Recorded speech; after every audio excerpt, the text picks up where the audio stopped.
ቢዘጋ አለቃችሁ ወላሂ አለቃችሁ። ቢዘጋ አልፋታችሁ ምን የነገርኳችሁ አካውንት ቢዘጋ ኦኬ ልጅቷን አስወጣዋት። እሺ አሁን ኮሜንት ምናምን ተውና ቁም ነገር ኮሜንት ተውና ስራ ስሩ። እሺ ኮፒ ሊንክ አድርጉ፣ ታብ አድርጉ፣ ታብ ያስገቡት። ይሄን 1 ሚሊዮን ይሄን 50 ሺህ። እሺ ይሄ 1 ሚሊዮን ይሄ 50 ሺህ። እሺ ራኬብ እሺ ደህና ነሽ ወይ? እግዚአብሔር ይመስገን። እንዴት ነው? ኧረ እኔ ግራ ገብቶኛል። የምን እግዚአብሔር ይመስገን? እኔ እኮ ግራ ገባኝ። እግዚአብሔር አለው እንዴ ራኬብ ማለት? እኔ ግራ የገባኝ ነገር እግዚአብሔር አለው የሚል ነገር መጽሐፍ ቅዱስ ላይ አነበብኩኝ። እሺ ሄደች። ኦኬ ሌትስ ፕሪቴንድ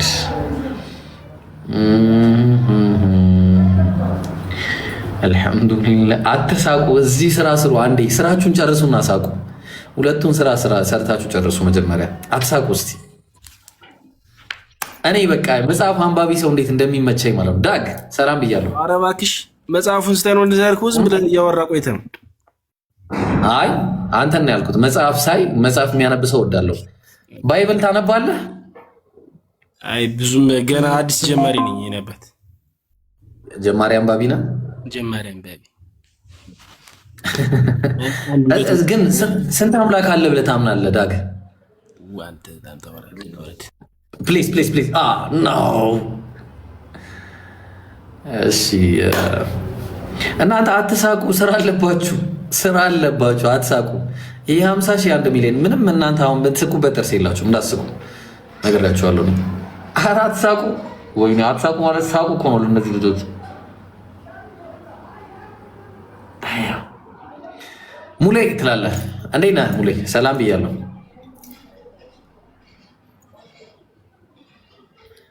መፍዙዝ እኔ እኮ ደግሞ አትሳቁ ስላቸው እሺ የምትሉት ነገር እሺ ትለኛለህ፣ ጭራሽ ትለኛለሽ። ኧረ ዛሬ ደግሞ ሲላክልኝ የነበረው ቪዲዮ ብታዩ ስንት ሰው መሰላችሁ የላከልኝ? ጭራሽ በዘፈን አቀናበረችኝ። አንተ በጣም በዘፈን አቀናብራኝ አንዷ ወላሂ። አዎ በጣም የሚገርም ነው። ከባድ ነው። ኦኬ ክርስቲያን ካለ ላስገባ እስቲ አንድ ልሞክርና ክርስቲያኖች ለመግባት ተዘጋጁ። ሰላም እንዴ እናንተ እኔ ተው እንደዚህ አይነት አካሄድ አቁሙ አላልኳችሁም? እስቲ ዘፈኑን አቁሚ። አይ እስቲ ዘፈኑ ሚውት አድርጉት እባካችሁ። አይ አገናትረውኝ አልሄዱም በአላህ። እሺ ክርስቲያኖች ካላችሁ መግባት ትችላላችሁ። ክርስቲያን ብቻ ክርስቲያን ካለ መግባት ይችላል። ሌትስ ጌት ሬዲ ቱ ረምብል። ክርስቲያን ካለ ላኩ። እሺ አዎ ኪንግ እና አደራችሁን ታብታብ አድርጉ። እሺ እዚህ ላይ እየመጡ ሪፖርት ያደርጉብኛል። ወላሂ ሪስትሪክሽን ተቀምጦብኛል። እሺ የመጀመሪያ ሪስትሪክሽን አስቀምጦብኛል። ፕሊዝ እንትን በሉ እሺ ጋይስ። ሰላም ብያለሁ ኪንግ። ሰላም እንዴት ነህ? አለሁ። ሁሉ ሰላም አልሐምዱሊላህ። ደህና ነህ? አለሁ ሁሉ ሰላም። ምን ልጠይቀኝ ነው? ክርስቶስ አምላክ ነው ወይ ብዬ ልጠይቅህ። አብሶሉትሊ። እስቲ አብሶሉትሊ ያልክበትን መረጃ እስቲ እባክህ። በመጀመሪያ ቃል ነበር፣ ቃልም በእግዚአብሔር ዘንድ ነበር፣ ቃልም እግዚአብሔር ነበር ይላል እና ሰውዛት እግዚአብሔር ቃል ነው እና ያ ቃል ደግሞ ክርስቶስ ነው ማለት ነው። ብራዘሬ ተሳስተሃል በጣም። አንደኛ ቦታ ይረብሻል። ምን አድርጓል? ቆይ አንዴ ቃሽ። እሺ ከሌላ ሰው ጋር ላውራ። እስከዛ ከሌላ ሰው ጋር ላውራ። ዞላ ሰላም ብያለሁ። ብራዘር እንዴት ነሽ? አለን። ጭስ ነው ወይስ ፍም ነው? ምን ላይ ነህ? ኧረ የምን ጭስ ነው ብራዘር? እሳት ላይ ነው እንደ ቁጭ አልሽው? እሺ ክርስቶስ አምላክ ነው? አይ እስኪ አስተምሪ በእናትሽ አንድ 5 ደቂቃ እስኪ እውቀት ያለሽ አንተ ተቀመጥ፣ አስተምራለሁ። በቃ አንተ እንዳትወጣ እሺ። ዮኪ አንተ እንዳትወጣ ተቀመጥ። ገዝተና ኪንግ ሰለሞን ተመለስ፣ ወርዳ አልታች። ዮኪ ሰላም ብያለሁ። እንዴት ዋልክ? አለን። የሆነ እውቀት ጠገብ ትመስላለህ እንዲህ ሳይህ ራሱ። ሰላም ነው? ሰላም ነው አለን። እስቲ ኢየሱስ አምላክ ነው? እስቲ ስለ ራሱ ምን ተናግሯል ኢየሱስ? እስቲ ንገረኝ። አዎ ኢየሱስ አምላክ ነው። እስቲ የሆነ ኢየሱስ ስለ ራሱ የተናገረውን ነገር እስቲ ንገረኝ። ምን ተናገረ እስቲ ኢየሱስ? ያው ብዙ ቦታ ላይ ተናግሯል። ለምሳሌ ያክል ዮሐንስ 8:58ን ማየት እንችላለን። ለምሳሌ አብርሃም ሳይወለድ ነው ያለው። አብርሃም ሳይወለድ ነው ያለው። እውነት እላችኋለሁ አብርሃም ራእይ 1:17ም አለ ከ18። አዎ መጀመሪያውና መጨረሻው እኔ ነኝ። እሺ ሌላስ? እንዳለ ማያስኬዱ ናቸው። ከየትኛውን ጀምር? እንጀምር ከመጀመሪያው እስቲ። እሺ ዮሐንስ 8:58ን ከማየታችን በፊት 51ን አይተዋል? ቁጥር 51 እዛው ላይ ማለት ነው። ምክንያቱም አውደ ስለሆነ አውደ ንባቡን እንየውና ላንብብል። እሺ ዮሐንስ 8 ስንት ላይ መሰል? ከ51 እንጀምር። እንዲህ አለ ኢየሱስ። ኦኬ ታለ መሰለ። እውነት እላችኋለሁ አለ ኢየሱስ ለእንትኖች ሲነግራቸው ማለት ነው። ከአይሁዳውያን ጋር ክርክር ነበረው እንደምታውቀው። ቃሌን የሚጠብቅ ቢኖር ለዘላለም ሞትን አያይም አለ አይደለ? ሞትን አያይም ማለት ምን ማለት ነው? የዘላለም ሞትን ነው የሚያወራው ወይስ ዝም ብሎ ማን ነው? ስለ ሜታፎሪክ ሞት ነው የሚያወራው ወይስ ኖርማል ዝም ብሎ በድን ሞት ነው የሚያወራው ኢየሱስ እዚህ ጋር? ሜታፎሪክ አለ ስለ ትክክል። እሺ ስለዚህ አሁን ኢየሱስ አልገባቸውም። እነዚህ ሰዎች አይገባቸውም። እንደምታውቀው አይሁድ ጋኔል እንዳለብህ አሁን አወቅን። አብርሃምስ እንኳን ሞተ፣ ነቢያትም አንተ ቃሌን የሚጠብቅ ቢኖር ለዘላለም ሞትን አይቀምስም አልክ አሉት። ከዛ ኢየሱስ መለሰ፣ እኔ ራሴን ባከብር ክብሬ ከንቱ ነው፣ የሚያከብረኝ እናንተ አምላካችን የምትሉ ለእኔ አባቴ ነው አለ። አላወቃችሁትምም፣ እኔ ግን አውቀዋለሁ። አላውቀውም ብል እንደናንተ ሐሰተኛ ብሆን፣ ዳሩ ግን አውቀዋለሁ፣ ቃሉን እጠብቃለሁ አለ። አሁን ቁም ነገሩ ከዚህ ይጀምራል። እየገባቸው አይደለም የሚያወሩት ገና ሲጀምር። አሁን ከዚህ ሲጀምር ምን አለ? አይሁድም ምን አለ? አባታችሁ አብርሃም ቀኔን ያይ ዘንድ ሐሴት አደረገ አየም ደስም አለው አለ። የትኛውን ቀን ነበረ ያየው አብርሃም? እንትን ኦሪት ዘፍጥረት ላይ ምዕራፍ 8 ቁጥር 1 ላይ እግዚአብሔር የተገለጠበት አለ አብርሃም ካልተሳሳትኩ። እዛ ላይ እኛ ምን ፕሪኢንካርኔት ክራይስት ምዕራፍ 18 ማለት ነው። እሱ ላይ ኢየሱስ ነው ይላል ዮኪ። እሱ ላይ ኢየሱስ ነው ይላል። ቀኔን ነው እኮ ያለው ኢየሱስን አላለም። እዚህ ጋር አስተውለዋል። ቆይ ሀሳቤን ላስረዳ። እሺ እዛ ጋር እኛ ምን ብለን ነው ምናምን መሰለህ? ኢየሱስ ክርስቶስ ሁሌ እግዚአብሔር የሆነ ነገር ለመናገር ሲፈልግ የሚናገርበት ነው ቃሉ ነው ብለን ነው ምናምን። ምን ጊዜ ብሉይ ኪዳን ላይ ያሉት መገለጦች አሉ አይደለ? አምላክ የተገለጠ ያዋራቸው ምናምን የሚሉ ነገሮች እነሱ ሁሉም ኢየሱስ ክርስቶስ ናቸው። እና ያ አብርሃም ቤት የተገለጠው ደግሞ ብታዩ ታሪኩን 3 ሰዎች ሄዱ። ከዛ ላይ አንዳቸው ደግሞ አምላክ እንደ አምላክ ነው የሚናገረው ማለት ነው።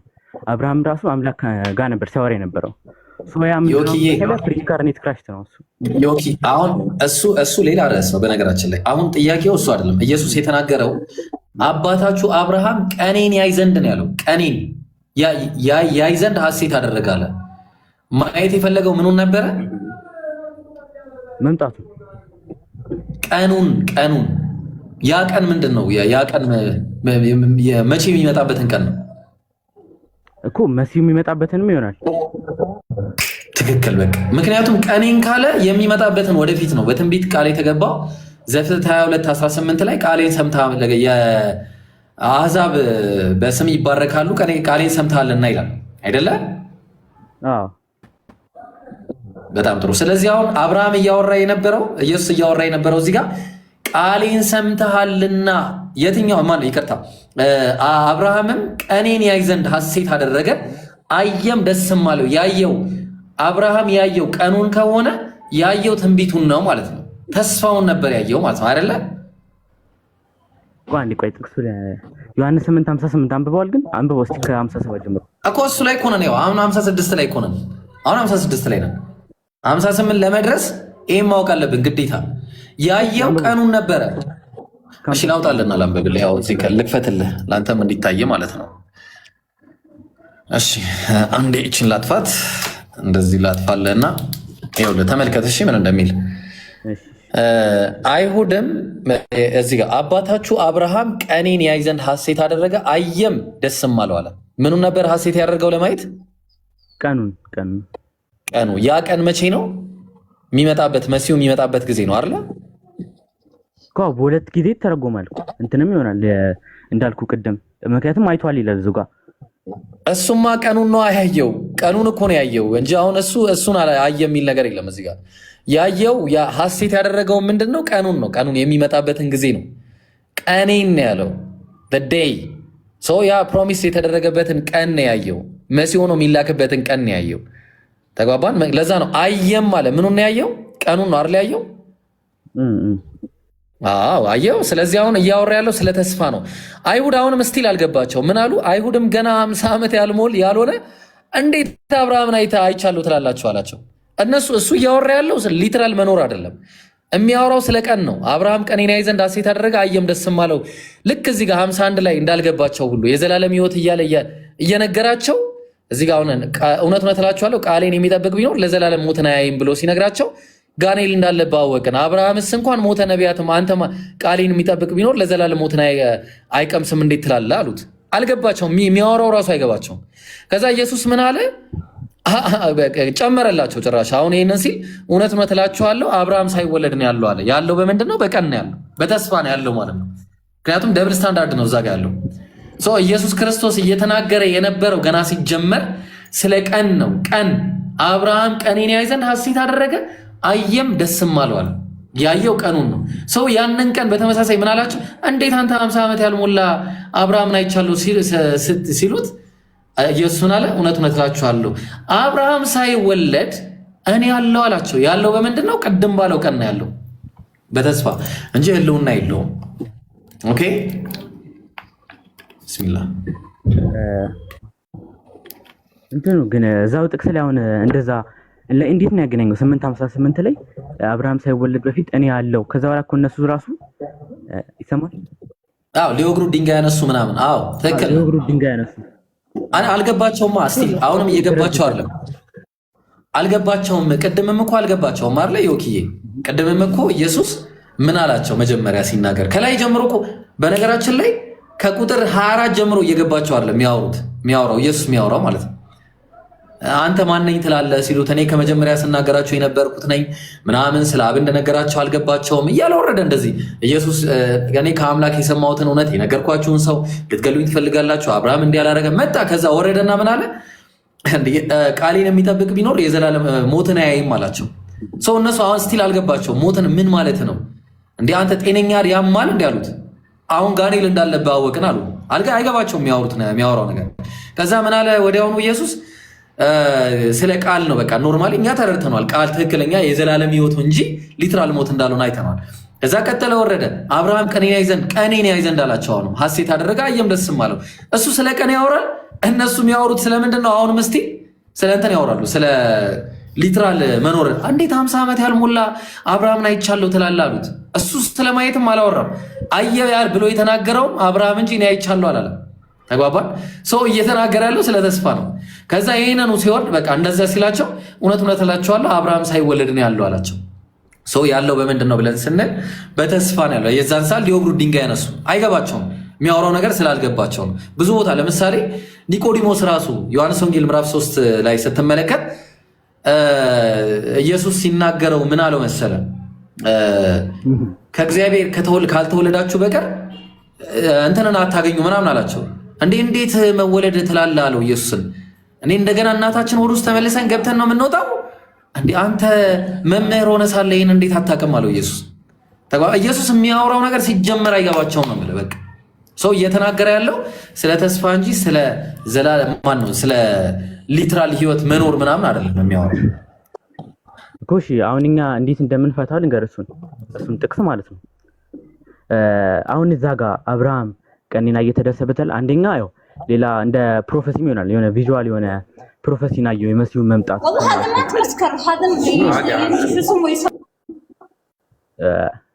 የመሲሁን መምጣት ይሆናል። ይሰማል?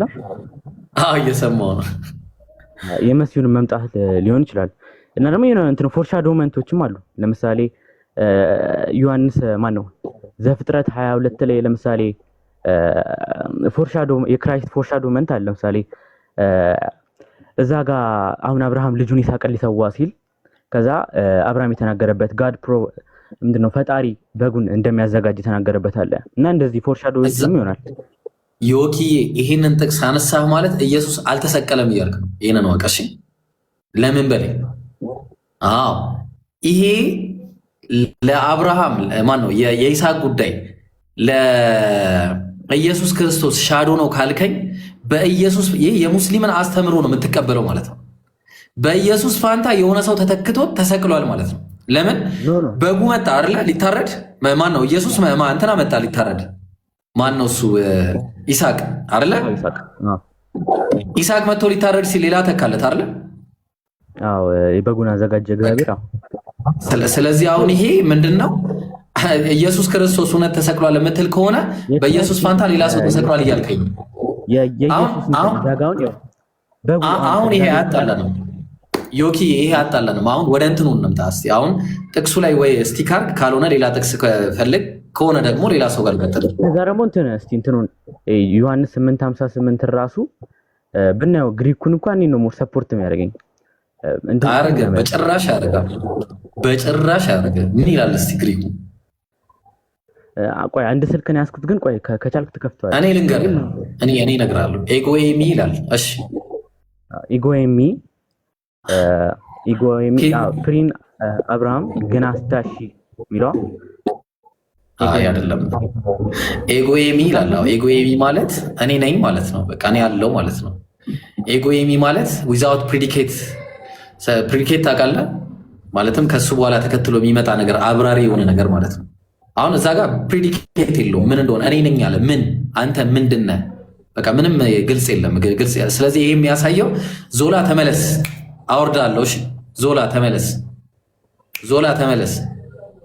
እንኳን ወረድክ። ስለዚህ አሁን ፕሪዲኬት ከሌለው አንድ ነገር አውዱን አንብበህ ነው የምትናገረው ማለት ነው። ስለዚህ አሁን ይሄ ምንም ከዚህ ጋር የሚያገር ነው። እዛ ጋር ለአብርሃም እዛ ጋር ለምሳሌ ግሪኩ ላይ አብርሃም ነበር አብርሃም ሳይወለድ በፊት አብርሃም ሳይኖር በፊት ያለው ለሚለው ጋር ግንስታሽ የሚለውን ቃል ይጠቀሙ። ግንስታሽ አረ የለም እንደዛ የሚል ታውላላ ብለህ እሱን ካላምን በምንኛ ነው እንደዛ የሚለው? ግሪክ እዛው ግሪክ ግሪኩ ላይ ያለው ኤጎይሚ ነው። እኔ ነኝ ለሚለው ቃል እኔ ነኝ ነው ሙሉን 8:58 አይ ሙሉን እንትን ጥቅሱን እኮ ምንድን ነው የፈለከው? ከሱ ላይ ምን ፈለክ? እሺ ምንድን ነው የፈለከው? አሁን ከሱ ላይ አንደኛ ነገር ኤጎይሚ የሚለው እኔ ነው ልክ ነህ። ግን ከዛ ደግሞ ምንድነው መሰለ ለአብርሃም የተጠቀመው ሳይወለድ በፊት ለማለት አብርሃም ሳይኖር በፊት ለማለት የተጠቀመው ግኔስታሂ የሚለውን ቃል ነው። ግኔስታሂ እሷ ደግሞ ቱ ቢካም ወይ ደግሞ ወደ ኤግዚስተንስ ከመምጣት በፊትም ያመለክታል እኮ። ምንም እኮ ቀደም እኮ አለን እኮ እሱ እኮ ችግር የለም። አብርሃም ሳይወለድ እኮ አለን። እሱ ግሪክም መሄድ አይጠበቅብንም። ሳይወለድ እኔ ያለው አለ። ትክክል ነው። በምንድን ነው ያለው? እንደነገርኩ በተስፋ ነው። አብርሃም ከኔና ይዘንድ ሐሴት አደረገ ይሁን ደስም አለው አለ። አሁን እሱ አይደለም ቁም ነገሩ። ምንድን ነው አሁን ግሪኩ ላይ ሌላ አለ፣ ሌላ ሙግት አለ። ይሄ አያጣላንም። ይሄ ሌላ ካለ ምን ታስባለህ ስለ ዮሐንስ 1:1 እስከ 14 ያለው? ዮሐንስ 1:1 ላይ ሊትራሊ ስለ ኢየሱስ ይናገራል። ግን ኢየሱስ ሲናገር በነገር ላይ እኔ ለሌላ ጊዜም እንድታውቅ የምፈልገው ኢየሱስ ሙሴ አምላክ አይደለም ብዬ አልከራከርም። እሺ ሙሴ አምላክ ነው፣ ኢየሱስም አምላክ ነው። ነቢያት አምላክ ናቸው። ኤጀንቶች ስለሆኑ ኤጀንቶች አምላክ ተብለው ይጠራሉ። ይሄ በአይሁዳውያን የተለመደ ነገር ነው። ኤጀንሲ የሚባል ነገር አለ። የለም ኢብራሂም አንተ ምንም አታውቅም። ዝም በል አንዴ ቆይ፣ እኔ ማስረጃ አሳያለሁ። ቶ አንዴ ኤጀንት የሚባል ነገር። እሺ ሙሴ አምላክ የተባለው ለምንድን ነው? ሙሴ ለፈርዖን እንጂ አምላክ የሆነው ለፈርዖን ብቻ እንጂ አምላክ የሆነው ለእስራኤል ሕዝብ መምህር ነበር፣ አስተማሪ ነው የነበር። አይመለከተኝም። ለምን አምላክ ተባለ? አንተ ሚውት አታርጉት። ለፈርዖን ብቻ እንደዛ አይመለከተኝም። ለምን ለዚህ ቃል ለምን አይሆንም? እኔ ምን አገባኝ? አምላክ ለምን ተባለ? ምክንያቱም ስልጣን ሰጠው ፈጣሪ እኮ። አምላክ የሚለውን ነገር ዝም ብሎ መጠቀም ይቻላል? ኤጀንት ስለሆነ። ኤጀንት ምን ማለት ነው? ኤጀንት ማለት ወደ አረብ ሀገር ከኢትዮጵያ ሴቶችን የሚልክ ነው። ኤጀንት ይባላል። ወደ አረብ ሀገር ሴቶችን የሚሸጥ ማለት ነው። በቃ ያልፋል። በቃ ኢብራሂም ሰላም ነህ? ኢብራሂም ደህና ነኝ። ላላ ብለህ አንዴ ያልፋል። ቆይ አንዴ ሚዩት አድርግ። በቃ እኔ ከሱ ጋር ልጨርስና እመጣለሁ ወደ አንተ። ኤጀንሲ ማለት አንድ አካል ሲላክ የእሱን ማንነት ወክሎ ይመጣል። ተግባባን? እሱን ለምሳሌ በስሜ ይላል ኢየሱስ በእግዚአብሔር ቃል በእግዚአብሔር ስም መጣው ይላል። በተመሳሳይ ዳዊት በእግዚአብሔር ስም ያደርግ ነበረ አንዳንድ ነገሮችን። ኤጀንት ስለሆነ በአምላክ ስም ይመጡ ነበረ። ነቢያቶች እንደዛ ያደረጉ ነበረ። ኤጀንሲ ማለት ይሄ ነው ባጭሩ። ስለዚህ አሁን ኢየሱስ ክርስቶስ አምላክ ሊባል ይችላል። ምክንያቱም ዮሐንስ ወንጌል ምዕራፍ 10 ላይ ሲናገር ምን እያለ ይናገራል? እነዚያ የእግዚአብሔር ቃል የመጣላቸውን አምላክ ካላቸው ይላል። የእግዚአብሔር ቃል የመጣላቸው በአጠቃላይ አምላክ ተብሏል። የት? መዝሙረ ዳዊት ምዕራፍ 82 ቁጥር 6 ላይ ሁላችሁም አማልክት ናችሁ፣ ሁላችሁም የልዑል ልጆች ናችሁ አላቸው። አማልክት ለሚለው የገባው ኤሎሂም ነው። እንዳለ ነቢያት በአጠቃላይ ኤሎሂም ተብለው ተጠርተዋል። ተግባባን? ስለዚህ ችግር የለብኝም ልል ፈልጌ ነው። አሁን ዮሐንስ 1:1 ላይ በመጀመሪያ ሎጎስ ነበር፣ ኤናርኼ ኤንሆ ሎጎስ ይላል። በመጀመሪያ ሎጎስ ነው። ሎጎስ ምን ማለት ነው ነው ጥያቄው። የመጀመሪያው ሎጎስ ማለት ለብዙ ነገር ሊውል ይችላል። መጀመሪያ እቅድ ሊውል ይችላል። ስቴትመንት፣ አስተምህሮ ሊመጣ ይችላል። ለእነዚህ ሁሉ ሊመጣ ይችላል። ለምሳሌ ዮሐንስ 6:60 ላይ ስትመለከት ይህ የሚያስጨንቅ ንግግር ነው አሉ ይላል። የሚያስጨንቅ ንግግር ለሚለው ሎጎስ ነው የገባው። ንግግሩ አስተምህሮ ነው። ተግባባን? ያ ያስተማረውን ትምህርት ሎጎስ ብሎ አስቀምጦታል። በንግግር በአስተምህሮ ሊመጣ ይችላል። ስለዚህ በመጀመሪያ አስተምህሮ ነበረ፣ እቅድ ነበረ ብለን ልንነሳ እንችላለን። ተግባባን? ስፒች ነበር ብለን ልንነሳ እንችላለን። ስለዚህ ያ ስፒች፣ ያ ንግግር፣ ያ አስተምህሮ በእግዚአብሔር ዘንድ ነበረ፣ መጀመሪያ የነበረ ነው፣ እቅድ ስለሆነ ማለት ነው።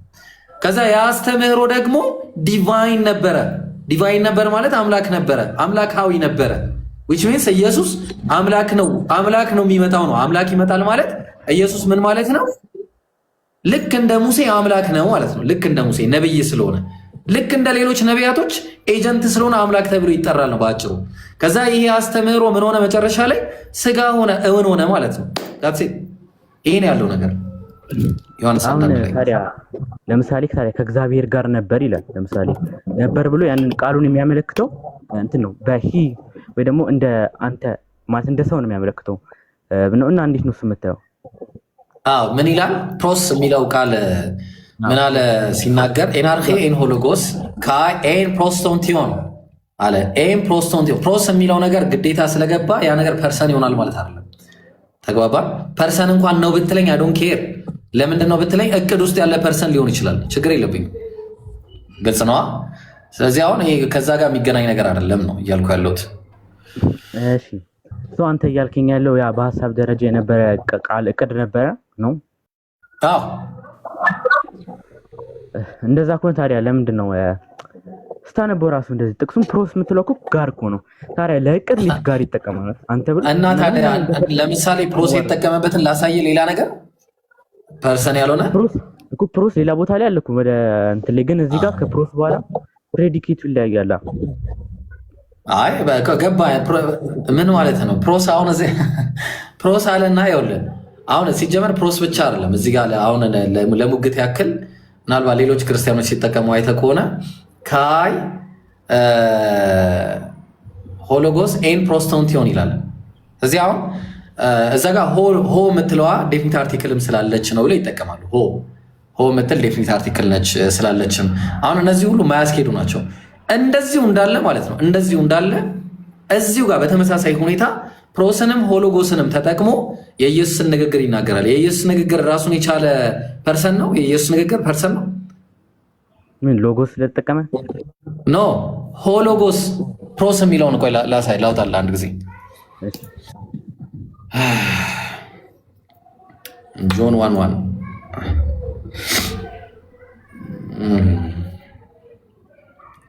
1:1 እሺ እንኳን ደህና መጣችሁ ሁላችሁም ሰላም ብያለሁ። እዚህ ላይ ያላችሁ ሁሉ እነ ፔትራ ስፔሻሊ ክርስቲያኖችን ነው ሰላምታ እያቀረብኩላችሁ ነው። ወይ ሰላምታ ይቻላል ነገር ልፈልጋችሁ አንተ መኖርህ በጣም አስፈላጊ ነው ታውቃለህ። እንዴት? አንተ ባትኖር ይሄ ሚዲያ ከፍቶ ማን ያስተምር ነበር? እውነት ነው። ትክክል ብለሃል። አዎ እያንዳንዱ ሰው የተፈጠረው ለምክንያት ነው፣ ዝም ብሎ አልተፈጠረም። አዎ ይኸውልህ ቆይ አንዴ ላውጣልህ። እሺ በቃ ግሪኩ ላይ ገብቼ ላውጣ። ግዴታ እንደዛ ማድረግ አለብኝ። እንትን እዚህ ፋይሌ ላይ የለም። ነሰሰሪ ያለ ግዴታ ፕሮስ የሚለው ቃል ብቻ ስላለ ማለት ነው አንድ ነገር ፐርሰን ሊሆን አይችልም ነው እያልኩ ያለሁት። እሺ ላውጣልህ አንድ ጊዜ እኮ ልክ ነህ፣ ግን ከፊቱ ወይም ከኋላ የሚመጣው ነገር ማሰሪያ ያደርጋል እኮ ማተር ያርግ እኮ እሱ ተመሳሳይ እኮ ነው የምልህ። እሱም ስለሆነ ማተር ምንም ፐርሰን ሊያደርገው አይችልም። ያን ነገር እግዚአብሔር ዘንድ ነበረ እቅዱ ብል ችግር የለብኝም።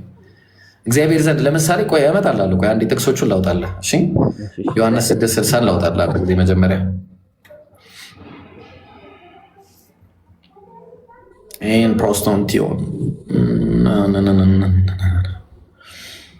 ኦልራይት። ከዛ ምን አለ ሆሎጎስ ሁቶስ። እሺ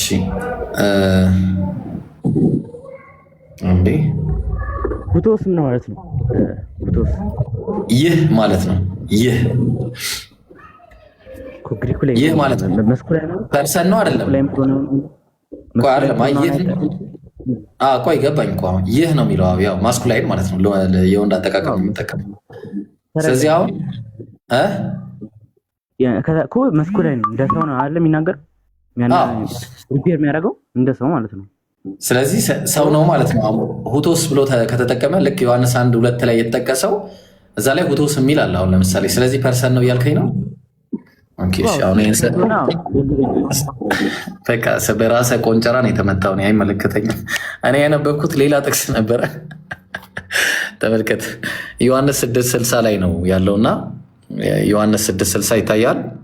ዮሐንስ 6:60 ላይ ሆሎጎስ ሁቶስ ይላል። አየው ሆሎጎስ ሁቶስ። ስለዚህ አሁን ይሄ ሆሎጎስ ሁቶስ ያለው የኢየሱስ ንግግር ነው። ፐርሰን ነው የኢየሱስ ንግግር እኮ ንግግር እኮ አለ፣ ግን በኮንቴክስቱ ነው የምልህ። ቆይ አይደለም እንዴ ምን ሆነ ነው ሁቶስ ስላለ ያው ሆ የምትል ዴፊኒት አርቲክል አለች እዚህ ጋር ተመልከት። ዴፊኒት አርቲክል አለ አይደል? ከዛ ደግሞ ሎጎስ አለ። ስለዚህ አሁን ሎጎስ የተለየ ንግግር መሆኑን ያሳያል ዴፊኒት አርቲክል ስላለው። ሁቶስ የሚለው ደግሞ ይህ አለ።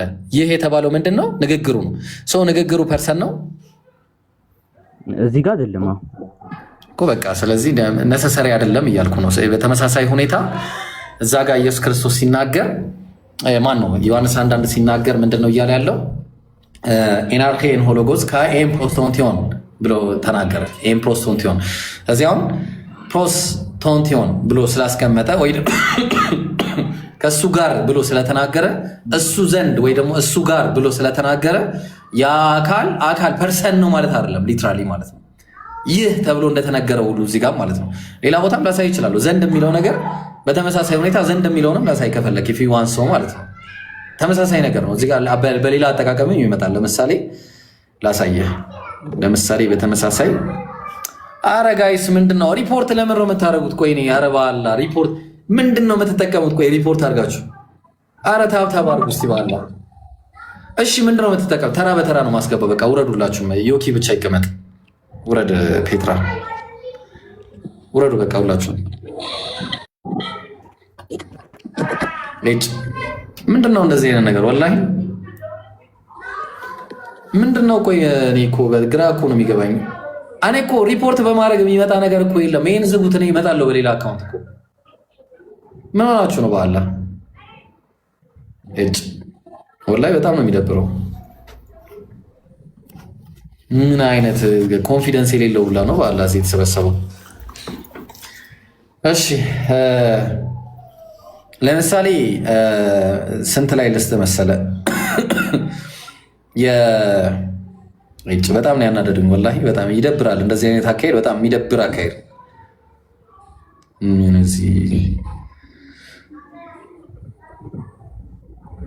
አይ ቲንክ ስንት ላይ ገላትያ ላይ ገላትያ ላይ አይተህ ከሆነ ገላትያ ምዕራፍ 2 ቁጥር 5 ላይ የወንጌል እውነት በእናንተ ዘንድ ጸንቶ ይላል። እሱ ጋር ፕሮሰስ አለው። እና የወንጌል እውነት በእናንተ ዘንድ ጸንቶ ማለት ወንጌል ፐርሰን ነው እኮ እሱ ጋር። ከዛ በኋላ የሚመጣው ፕሬዲኬቱ ምንድን ነው? ወይ ፕሬዲኬት የሚያደርገው ምንድን ነው እኮ? አሁን ምንም የሚሆን እኮ ነው። ፕሮስ ስለገባ ይሆናል ወይ ነው ጥያቄው? ፕሮስ ብቻ ስለገባ ይሆናል ፕሮሰስ ያለ ይሆናል ፕሮስ ብቻ ስለሆነ ከዛ በኋላ የሚመጣውና የሚከተለው ነገር ማተር ያደርጋል እኮ እና እንየው። እሺ አሁን እሱ ዮሐንስ 1:1 ላይ እንየው ምንድነው አሁን እዛ ጋር እንደዛ ሊላ ያስቻለው ነገር ፕሮስ መጥቶ ምን ስለገባ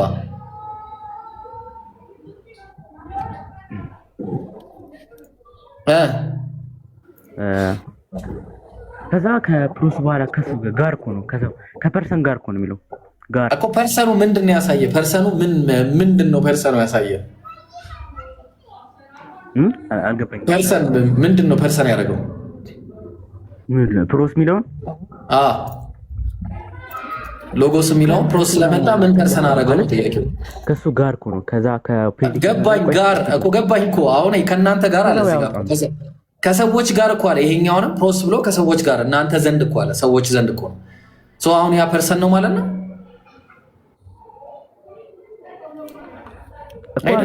አይደለም እኮ ፕሪዲኬት እኮ እሺ እኔ ፐርሰን ነው ብዬ ልከራከረ በቃሽ ፐርሰን ነው እቅድ ውስጥ ያለ ፐርሰን ነው ግን እኔ ነኝ ብሎ የሚናገር ሳይሆን በእግዚአብሔር እቅድ ውስጥ ያለ ፐርሰን ነው ብዬ እናገራለሁ መብቴ መሰለኝ እግዚአብሔር ዘንድ ያለ ጋር እያለ እግዚአብሔር እቅድ ውስጥ ያለ ፐርሰን እዛ ጋር ያውለ ዮሐንስ 1:1 ኤ እና ቢ ላይ ምንም አይነት ፐርሰን የለም ልንገርህ ካለም ሲ ላይ ነው ዮሐንስ 1:1 ኤ እና ቢ ላይ የለም በምንም አይነት ፕሮፊል ታደርግልኝ አትችልም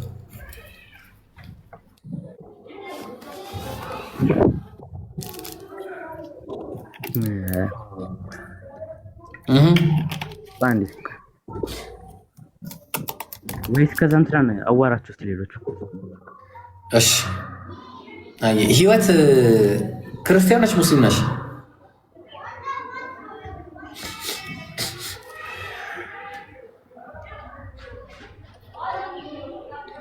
ኢብራሂም ሰላም አለይክ እንዴት ዋሳት ተጀምር ኮሜንቱን ክፈተውና እዛ ኮሜንቱን ክፈትላቸውና ሁሉም ጉድ ላይ ብቻ እያሉ እንትን በል ጊፍት ሰሞከረ ራሱ እንትን ኖት ሰስፔንድድ እያለ ነው እና ጊፍቱንም እንትን ስላለው አንዴ ጉድ ላይ ብቻ እያሉ ይጻፉ ኮሜንቱን ክፈቱላቸው ከዛ ሌሎቻችሁ ኮሜንት አትጻፉ እሺ በቃ ሁሉም ይሄ የማይረባው ኮሜንት ይቀርና ጉድ ላይ የሚለውን ብቻ ደጋግማችሁ ጻፉ ቲክቶክ ኖቲስ ያደርገዋል ጉድ ላይ የሚለውን ብቻ ሌላ ኮሜንት አትጻፉ ከዛ የኢብራሂም አካውንት ውስጡ ላይ ገብታችሁ ኮፒ ሊንክ አድርጉ ጊፍት ኖት ሰስፔንድድ ከተባለ በጣም ሪፖርት እየተደረገ ነው ማለት ነው ካፊሩ ማህበረሰብ ማሻላ ተደራጅቶ ሪፖርት ያደርጋል እኛ እዚህ ጋር ቁጭ ብለን ሌላ ነገር እንጽፋለን በቃ ሁላችሁም ጉድ ላይ የሚል ነገር እንጂ ሌላ ኮሜንት እንዳጽፉ እኔ እዚህ ላይ ቁጭ ብዬ ማለት ነው መቼ ለታ ነው 60 ሰው ምናምን ቁጭ ብሎ ላይቭ ላይ የኔ ሪፖርት እያደረገ ነው ያዘጉት እኔ ላይቭ ቁጭ ብዬ ሌላ ቤት ላይቭ ከፍተው 60 የሚሆኑ ሰዎች ቁጭ ብለው ሪፖርት ነው ያደረጉት ሀቂቃ በጣም ያናዳለኝ እናንተ ምንድን ነው የምትሰሩት ብቻ ሳይሆን ሰሞኑን ምን እንደተፈጠረ ታውቃለህ ኢቭን እንኳን ሻሃዳ ማለት ሻሃዳ እንይዛለን እያላችሁ ላይቭ እየገባችሁ እንደዚህ አድርጉ ለሚባል ነገር እንኳን እንትን ቴሌግራም ግሩፕ ከፍተው ምናምን ተሰብስበው የሚሰሩ ሰዎች ናቸው እንዴ ሙስሊሙ ማህበረሰብ የተኛ አይደል አትሊስት እንኳን በቃ ኮፒ ሊንክ አድርጉ የወንድሞች አካውንት ምናምን ላይቭ ሲገቡ ኮፒ ሊንክ አድርጉ የሚሰሩ ስራ ቀላል አይደለም በቃ ጉድ ላይቭ ከዛ ውጭ ምንም አይነት ኮሜንት እንዳጽፉ እሺ ባረከላሁ ፊኩም ኮሜንቱንም አትጽፉት ቀጠለ ኢብሮ አፉ በለኝ እሺ ከፊሎቻችሁ ጉድ ላይቭ ብላችሁ ጻፉ ከፊሎቻችሁ ደግሞ ኮፒ ሊንክ አድርጉ እሺ እንዳለቻችሁ እሺ ጀዛኪላ ጃስሚን ኦኬ ዮኪ ተመልሳል ኦር ደግሞ ሌላ ክርስቲያን ካለ ላስገባ ከዚህ በኋላ እዚህ ላይ የሚቀመጥ ክርስቲያን አይኖርም this is not good ወላሂ እሺ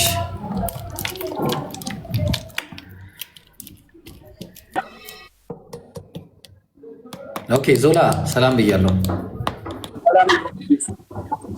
እሺ ኢየሱስ አምላክ ነው ብለህ ታምናለህ ዞላ ቅድም ጠብቅ ብለሽ ነበርኩ አዎ እስቲ አይ ታምናለህ ግን አንተ እንደዚህ አዎ ቅድም በጠየቅኩ ጉዳይ ነው የመጣሁት እሺ ሰው ይመለካል ብለህ ታምናለህ አንተ እኮ ችግርህ እኮ ነው በቃ መማር ከሆነ ታችሁ ለሆነ ተማረ እሺ በቃ ይቅርታ እንግዲህ ካለው ሲቹዌሽን አንፃር ሲቹዌሽን እንላለን ሲቹዌሽን ና that's not gonna happen bro ኦኬ ሌላ ክርስቲያን አስገቡልኝ ክርስቲያን ብቻ። እሺ ዮኪ ተመለስ ወይ ሌላ ጥቅስ ላይ ሄድ። ሌላ ጊዜ ታመጣለህ እሱን። ሌላ ጊዜ ታመጣለህ እሱን። ሌላ ጥቅስ ላይ ሄድ። እሺ ግን እንትኑ ጋር ለምሳሌ ዮሐንስ 1:3 ላይ ሁሉ በእርሱ ሆነ ከሆነም አንዳችስ እንኳ ያለ እርሱ አልሆነም የሚለው ነው። ከዛ ቆይ እኔ ደግሞ ሌላ ቦታ ላይ ደግሞ ብንየው ካልተሳሳትኩ የቱ ጋር መሰለህ እንትን የት ነው? ኤፌሶን ምዕራፍ 2 ቁጥር 8 ኤፌሶን ወይ ቆላስይስ ምዕራፍ 1 ቁጥር 16 ቁጥር 16 ላይ ስለ ኢየሱስ 15 አልተፈጠረም። ማንም በእሱ የተፈጠረ የለም። መፈጠር ሲባል የዳግም መወለድን አስመልክቶ ነው። አንደኛ ቆሮንቶስ ምዕራፍ 5 ቁጥር 7 ላይ ስለ ዳግም ውልደት ነው የሚናገረው። ማንም በክርስቶስ ቢሆን አዲስ ፍጥረት ነው ይላል። ስለዚህ አዲስ ፍጥረት ነው ማለት ከዛ አንጻር ነው። ኢየሱስ ክርስቶስ በሰማይና በምድር ያለው በእሱ ተፈጠረ ሲል እንደዛ ነው እንጂ ሰማይና ምድርን የፈጠረ አካል አይደለም። ሁሉ በእርሱ ሆነ ማለት ደግሞ ስለ እስራኤል ነው የሚያወራው። ሁሉ በእርሱ ሆነ ከሆነውም አንድስ እንኳን ያለ እርሱ አልሆነም ማለት። ስለዚህ ማንም በክርስቶስ ቢሆን አዲስ ፍጥረት ነው፣ አዲስ ውልደት ነው ማለት ነው። ኢየሱስ የተላከው ለእስራኤል ነበረ። እግዚአብሔርም እንደተስፋው ቃል ለእስራኤል መድኃኒት ኢየሱስን አመጣ ይላል ሐዋርያት ሥራ ምዕራፍ 3 ቁጥር 23 ላይ ማለት ነው። ኢየሱስ ክርስቶስ ለእስራኤል መድኃኒት ተደርጎ ሲመጣ በኢየሱስ ክርስቶስ እሱን ያመነና የተቀበለው ዳግም ይወለዳል ነው። እዛው ቁጥር 9 እና 10 ላይ ብታነበው እንደዛ የሚል ነገር አለ። አሁን እዛው ቁጥር 15 ላይ ምሳሌ 15 ላይ እርሱም የማይታይ አምላክ ምሳሌ ነው። የሚታዩትና የማይታዩትም ዙፋናትም ቢሆን ወይም ጌትነት ወይም አለቅነት ወይም ስልጣናት ሰማይ ያሉት ሁሉ በእርሱ ተፈጥሯል ይላል። ከፍጥረት ከዮሐንስ አንዳንድ ኮሬሌት ያደርጋለሁ እኔ በጭራሽ አያደርግም። ከዮሐንስ 1:3 ጋር ትክክል ነው ያደርጋል። ለምን ከተባለ ክርስቶስን ማንም በክርስቶስ ቢሆን አዲስ ፍጥረት ስለሆነ ማለት ነው። ተግባባ። ምክንያቱም ማንም በክርስቶስ ከሆነ አዲስ ፍጥረት ከሆነ ኢየሱስ አለቅነትንም ይሁን ስልጣናትንም ዙፋናትንም እነዚህ ሁሉ በሱ ለምሳሌ ምድር ላይ ያሉ ዙፋኖች አሉ፣ ሰማይ ላይ ያሉ ዙፋኖች አሉ። ተግባባን። ሰማይ ላይ የተፈጠሩ ዙፋኖች የተባሉት የእነ እንትና ነው። ለምሳሌ 12 ዙፋን ላይ ተቀምጠው እንደሚቀመጡ ሌሎችም እንደዛው ሊፈርዱ እንደሚቀመጡ ተግባባን። ማንም በክርስቶስ ቢሆን አዲስ ፍጥረት ነው። ያንን ነው የፈጠረ የተባለው እንጂ ኢየሱስ ስለ ክሪኤሽን አይደለም። ይሄ ኖርማል ህይወትን ስለመፍጠር አይደለም። እሱንማ አምላክ ብቻውን ነው የፈጠረው። ስለዚህ ኢየሱስ ክርስቶስ እዚህ ጋር ሲናገር የነበረው ስለ ኢየሱስ የተናገረው እዚህ ጋር ምንድነው? ሁሉ በእርሱ ሆነ አለ። ሁሉ የሚለው ነገር ራሱ እዚህ ጋር ምንድነው? አንጻራዊ ነው። ሰው ሁሉ በእርሱ ሆነ ከሆነውም አንድስ እንኳን ያለ እርሱ አልሆነም ማለት። እዚህ ከሆነው አንድስ እንኳን ያለ እርሱ አልሆነም ማለት ኢየሱስን የተቀበለ ሁሉ በሱ በኩል ነው ሊሆን የሚችለው። ሁሉ አዲስ ሆኗል። አሮጌ ነገር ከዚህ በኋላ እናይም ማለት ተግባባል። ሁሉ አዲስ ሆኗል። ያ ነው ያለው ነገር በአጭሩ ማለት ነው። እንዴት ነው የፈታው ግን? ግራ ገባኝ። ላንብብልህ ከአንድ ጀምሮ ላንብብልህ። አዳምጠኝ። ከአንድ ጀምሮ ማለት ነው። ዮሐንስ 1 ከ1 ጀምረን እናነበው። በመጀመሪያ ያው ሎጎስ የሚለውን ስለተረጎምኩ ቅድም በመጀመሪያ ቆላስይስ ምዕራፍ 1 እኔ እኮ ቆላስይስ ምዕራፍ 1 ላይ እኮ ያለውን ማወራ 15-16 እኮ ቆላስይስ ከዚህ የዘለለ እኮ አይደለም እያልኩ ነው። ቆላስይስ በመጀመሪያ ደረጃ እንደውም እሺ ላጋጭልህ። ቆይ ይኸው ተመልከት እንዴት እንደሚሆን እሱ በእግዚአብሔር መልክ ሲኖር ሰኖ ነው አይደለም። ያ እግዚአብሔር ምሳሌ ነው፣ የማይታይ አምላክ ምሳሌ ነው ቆላስይስ። እሺ ቆይ ላውጣው፣ ችግር የለውም ላውጣውና እንትን ልበል። ቆላስይስ ምዕራፍ 1 ቁጥር 15 ውሃቢያ በቃ እንደ ዘንድሮ ተደነባበራቸው አይታወቅም። በስመ አብ ተቀበረ፣ እስልምና ተቀበረ፣ እስልምና ለሁለት ተከፈለ፣ ተቀበረ እስልምና። ሁሱ ገደላችሁ፣ ውሃቢያዎቹ ተቀበራችሁ። እግዚአብሔር እንደዚህ አይነት ጭንቀት፣ እንደዚህ መረበሽ፣ ውሃቢያ ጭንቅላት የሌለው አምላክ እያመለክ ደግሞ ሆነ አንተ መልሰህ ስለ ኢየሱስ አለ እንዴ? ውሃቢያ ሚት አድርግሽ። ወዳጃችን እናመሰግናለን። ተሳዳቢ ባለጌ መሆናችሁን ስለነገራችሁን በጣም እናመሰግናለን። ክርስቲያኖች እምነትህን አሰድበን ሄድከው። ኦኬ እና ደግሞ ይሄንን ጨርስና ወሰንን ጥያቄ ጠይቃለሁ። እስቲ እሺ ጠይቀኛለህ። እምነትህን አሰድበህ ሄድከው እኛ ለአንተ መልስ የለንም። እሺ ከይቅርታ ጋር ባለጌ ያው ለባለጌ መልስ የለንም። ከይቅርታ እኔ አሁን መልስ አልመልስም ለባለጌ ከዚህ በኋላ ትቻለሁ። ኦኬ ባለጌ ከአንተ ጋር አልሆነም። እዛው እንደባለከው እንዳባለጉ ይቻሉ እዛው ማለት ነው። ኦኬ ምን ይላል መሰለ ዮኪ፣ እሱ የማይታይ አምላክ ምሳሌ ነው አለ። ስንት አምላክ ነው ያለው ዮኪ? አንዱ አምላክ የሚታይ ነው የማይታይ ነው? የማይታይ እኮ የማይታየው አምላክ ምሳሌ ሆኖ አንዱ አምላክ አይደለም ማለት ነው። ኖ እዛ ጋር የተጠቀመው ግሪኩ ላይ ሞርፌ ነው ያለው። ከተሳሳትኩ ኧረ ሞርፌ አይደለም። ኧረ ኢኮን ነው ምሳሌ። አዎ ኢኮን ነው። ሞርፌ ቢሆንም ችግር የለብኝም ነበር፣ ግን ኢኮን ነው የሚለው። እንዴ ምን ሆነ ነው ዮኪ እንዴ? ስለዚህ አሁን እዛ ሞርፌ ራሱ ክብር ነው። እሺ ሞርፌ ክብር በሚል ይመጣል። አሁን እንትን አትበል። እሱ የማይታይ አምላክ ምሳሌ ነው ካለ በቃ ኢየሱስ የአንዱ አምላክ ምሳሌ እንጂ አንዱ አምላክ አይደለም። እዚህ ጋር ያልቃል ጉዳዩ ማለት ነው። እሺ አሁንም ሌላ ጥቅስ ካለ ማምጣት ትችላለህ ከይቅርታ ጋር የጠበቁ ላስጨርስ። ለምሳሌ ብዙ ቦታ ላይ ይሰማል ድምጽ ይሰማል። ለምሳሌ እዚህ ጋር ምን እንመለሳለን ግን ለምሳሌ ሮሜ 9:5 አንደኛ ዮሐንስ 5:20 ምናምን ኢየሱስ ክርስቶስ አምላክ እንደሆነ የተነገረባቸው ጥቅሶች እንዴት ነው የምታያቸው? እነሱ ኢየሱስ አምላክ አይደለም ብዬ እኔ አልከራከርም። ሙሴም አምላክ ነው፣ ነቢያት ሁሉ አምላክ ናቸው። አሁን የባህሪ አምላክ መሆኑን ብቻ ነው የምታሳይ። ኢየሱስ የባህሪ አምላክ አይደለም ነው ማለት።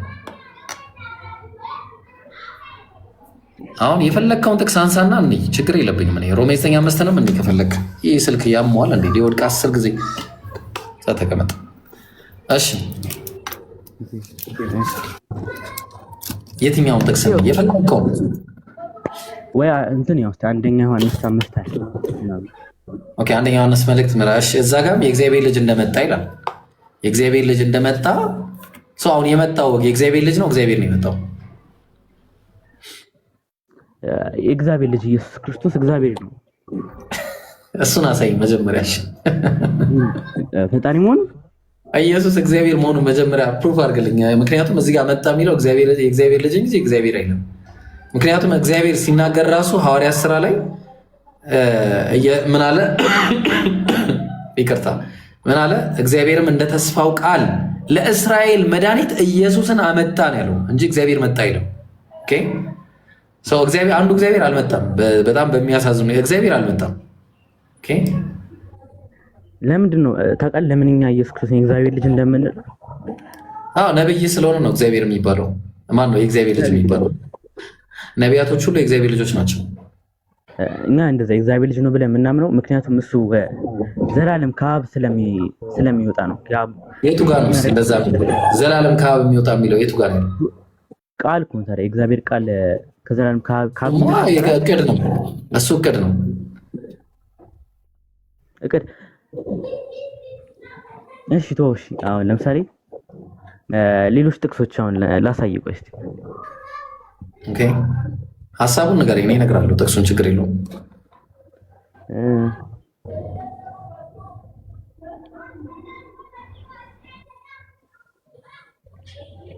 ለምሳሌ ማለት ነው ኢብሮ። አሁን ደግሞ አንድ ጉድ ላይቭ የሚለውን አቁሙትና ታብታብና ኮፒ ሊንክ ብቻ አድርጉ። ኮሜንቱን ዝጉት፣ አንዴ ኮሜንቱን ዝጉት። ታብታብና ኮፒ ሊንክ ብቻ። እሺ ጊፍት ሰስፔንድድ እያለ ነው እና አንዴ ኮሜንቱን ዝጉት። ባረከላሁ ፊኩም ሞዴሬተሮች። ከዛ ታብታብና ኮፒ ሊንክ። እሺ ግማሻችሁ ኮፒ ሊንክ፣ ግማሻችሁ ታብታብ። ኢንሻአላህ ይስተካከላል። ሪስትሪክትድ አሁን እሺ እኮ ለዛ ታብታብ ያድርጉ። ታብታብ ግማሾቻችሁ ታብታብ፣ ግማሾቻችን ደግሞ ኮፒ ሊንክ እናደርገሽ። ባረከላሁ ፊኩም። ከዛ ኢንሻአላህ ይስተካከላል።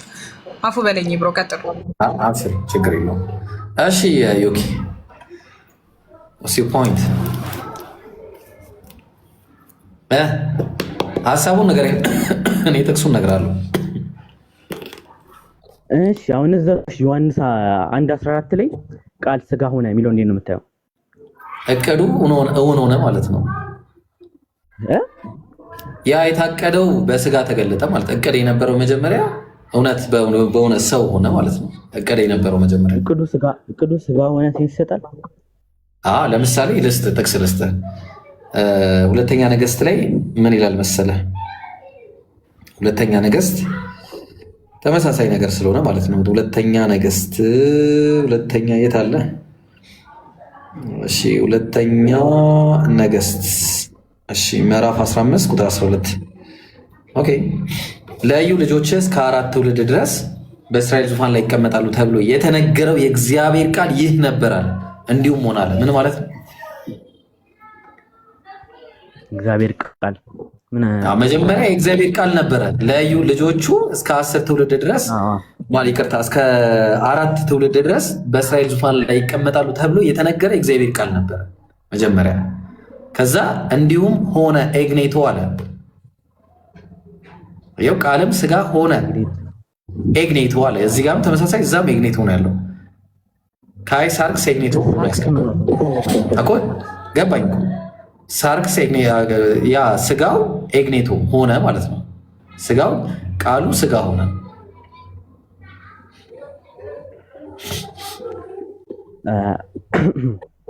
ሳርክስ ምን ማለት ነው? ትርጉሙ ነው። ሳርክስ ምን ማለት ነው እኮ? ምንድን ነው? ምን ማለት ነው? አንተ ነገር ይመስል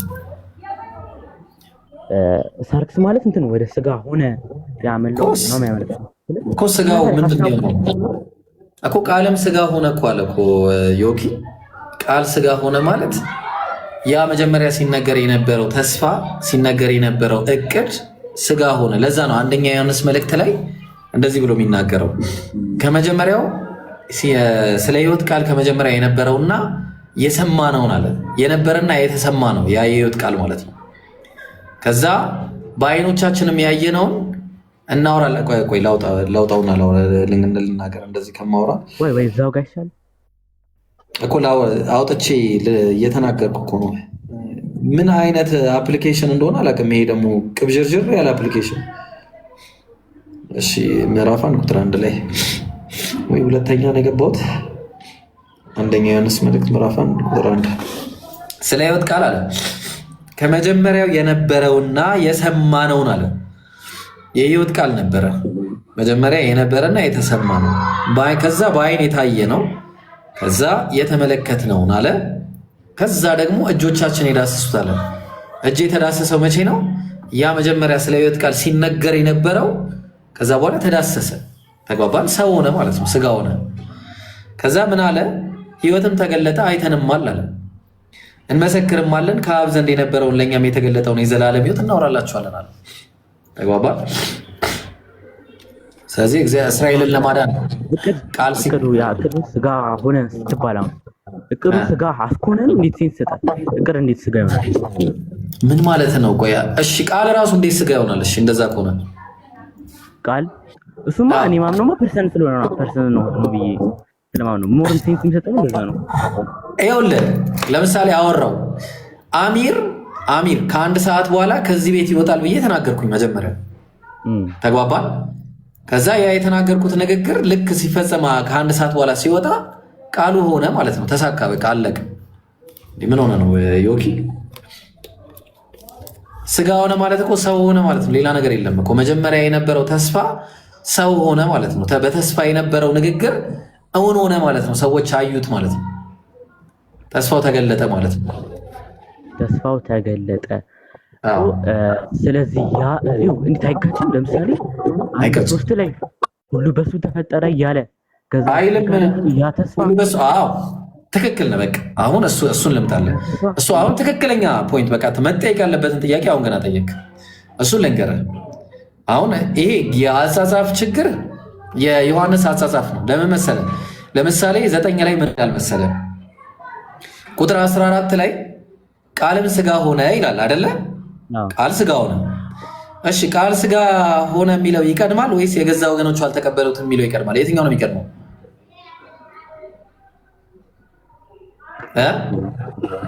እሺ ጥሩ። ቃል ስጋ ሆነ የሚለው ይቀድማል ወይስ የገዛ ወገኖቹ አልተቀበሉትም የሚለው ይቀድማል? የትኛው ይቀድማል ከሁለቱ? ቃል ሰማሁም ስል ገብቶብኝ ነው ወይ ደግሞ ያልከው ቃል ስጋ ቁጥር 14 ላይ ቃል ስጋ ሆነ ይላል። ቁጥር 9 ላይ እና 10 ላይ ደግሞ ቁጥር 11 ላይ የገዛ ወገኖቹ አልተቀበሉትም ይላል። ቃል ስጋ ከመሆኑ በፊት ነው የገዛ ወገኖቹ ያልተቀበሉት? ቦርደር ያለው አንዴ ቆይ ላሳየሽ። አልገባም አባባሌ አልገባም። ቆይ አንዴ አውጥቼ ላሳየሽ። ወይ ጉንፋን ገደለን። እሺ ኦኬ ይታያል እዚህ ጋር ቁጥር 11 ላይ የእሱም ወደ ሆኑት መጣ አለ፣ የገዛ ወገኖቹም አልተቀበሉትም አለ። ይሄ ነገር ቃል ስጋ ከመሆኑ በፊት ነው ከሆነ በኋላ ነው ይሄ ነገር የሚከሰተው? የገዛ ወገኖቹ ያልተቀበሉት መቼ ነው? ቃል ስጋ ከሆነ በኋላ ነው ከመሆኑ በፊት? ታዲያ ለምንድን ነው 14 ለምንድን ነው ኦርደሩን እዚህ ያመጣው? ቃል ስጋውን የሚለው ለምን እዚህ ያመጣው? አየህ ኦርደሩ የዮሐንስ አጻጻፍ ትክክል፣ በትክክል በቃ ጎበዝ። ስለዚህ አሁን እዚህ ጋር ቁጥር 3 ላይ ሁሉ በእርሱ ሆነ ሲል ከሆነም አንድስ እንኳን ያለሱ አልሆነም ማለት ከዚህ በኋላ ኢየሱስ ክርስቶስ ቃል ስጋ ከሆነ በኋላ የሚለውን ነገር ነው እያደረገ ያለው። ማንም በክርስቶስ ቢሆን አዲስ ፍጥረት ነው ብሎ የሚናገርለትን ነው በክርስቶስ ያመኑት። ለዛ ነው እዚህ ጋር ምን አለመሰለ ቁጥር 13 ላይ 12 ላይ ለተቀበሉት ሁሉ ግን በስሙ ለሚያምኑ ለእነሱ የእግዚአብሔር ልጆች የሆኑ ዘንድ ስልጣን ሰጣቸዋል። ተግባባን? ከዛ ቀጠለ እነሱም ከእግዚአብሔር ተወለዱ እንጂ ከደም ወይም ከስጋ ፍቃድ ወይም ከወንድ ፍቃድ አልተወለዱምና አለ። ስለዚህ አሁን ይሄ መወለድ የሚባለው ነገር ከመቼ በኋላ ነው የሚሆነው? ተግባባን? ቃል ስጋ ከሆነ በኋላ ነው እሱም የሚሆነው። አየው እንዳለ እነዚህ የምታያቸው እንዳለ ቃል ስጋ ከሆነ፣ ስለዚህ መጀመሪያ ሁሉ በእርሱ ሆነ ሲል ሁሉ በእርሱ ሆነ የሚለው ቃል ስጋ ከሆነ በኋላ የሚለውን ነገር ነው እያወራ ያለው። ግልጽ ነው። ኤክሰፕት ፎር ዲስ ማለት ነው ሁለቱ ከላይ ያሉት ሲቀሩ ከሆነው እንኳ አንዳች እንኳን አልሆነ የሚለውስ ሰው ከሆነ በኋላ ሁሉ ነገር ሆኖበታል። ሆነ የተባለ ነገር ሁሉ ልነግርህ እኮ ነው። ሆነ የተባለ ነገር ሁሉ በክርስቶስ ነው የሆነው። ማንም በክርስቶስ ቢሆን አለ። አየህ፣ ማንም በክርስቶስ ቢሆን አዲስ ፍጥረት ነው አለ። ስለዚህ በክርስቶስ የሆነ ፍጥረት በክርስቶስ ያልሆነ ዳግም ይወለዳል። ለመዳን እስኩ ስለ ድነት ነው የሚያወራው እኮ ስለ ድነት እኮ ነው ብለህ ይህም እኮ ድነት እኮ ነው። ሁሉ በእርሱ ሆነ ማለት ከሆነውም አንድስ እንኳን ያለሱ አልሆነም ማለት። ስለዚህ በሱ በኩል ነው የሚኮነው። ተግባባል? ይሄማ የሚያወርኩ ስለ መፈጠሩ ነው እንጂ ቃል ስለ መፍጠሩ በዛ እኮ መፍጠር ማለት መፍጠር የሚባለው ሊትራል መፍጠር ሳይሆን በኢየሱስ መፍጠር ነው። እዚህ አውዱ ላይ እንደዛ ነው የሚያወራው። አውዱ የሚያወራው ራሱ አውዱ ስለሱ ነው። ስለ ዳግም መወለድ ምናምን ነው የሚያወራው። አውዱ ቁጥር 19 ምናምን 10 11 ምናምን እያሳየው እኮ ነው እንዳለ የሚያወራው ስለ ክሪኤሽን ሳይሆን ስለ ዳግም መወለድ ነው የሚያወራው። ጥቅሱ ላይ እንደዛ ነው የሚያወራው ሲጀመር ማለት ነው። ከዛ ደግሞ ያው እዛ ጋር የተጠቀሙ ቃል ኢግኒቶስ ነው አይደለ? አዎ ኢግኒቶ ነው የተጠቀሙ ማለት ኢግኒቶስ ማለት ሆነ እንትንም ይሆናል ትርጉም። ለምሳሌ ኢግኒቶስ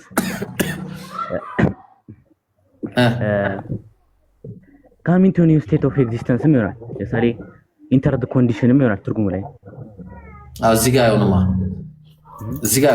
ለምንድን ነው የማይሆን ካለ ጭራሽ የማይሆን ነገር ነው። አሁን እዚህ ጋር እሱም ማስረጃ ከፍተህ ታሳይኛለህ። እዚህ ጋር የማይሆንበትን ምክንያት ልንገርህ።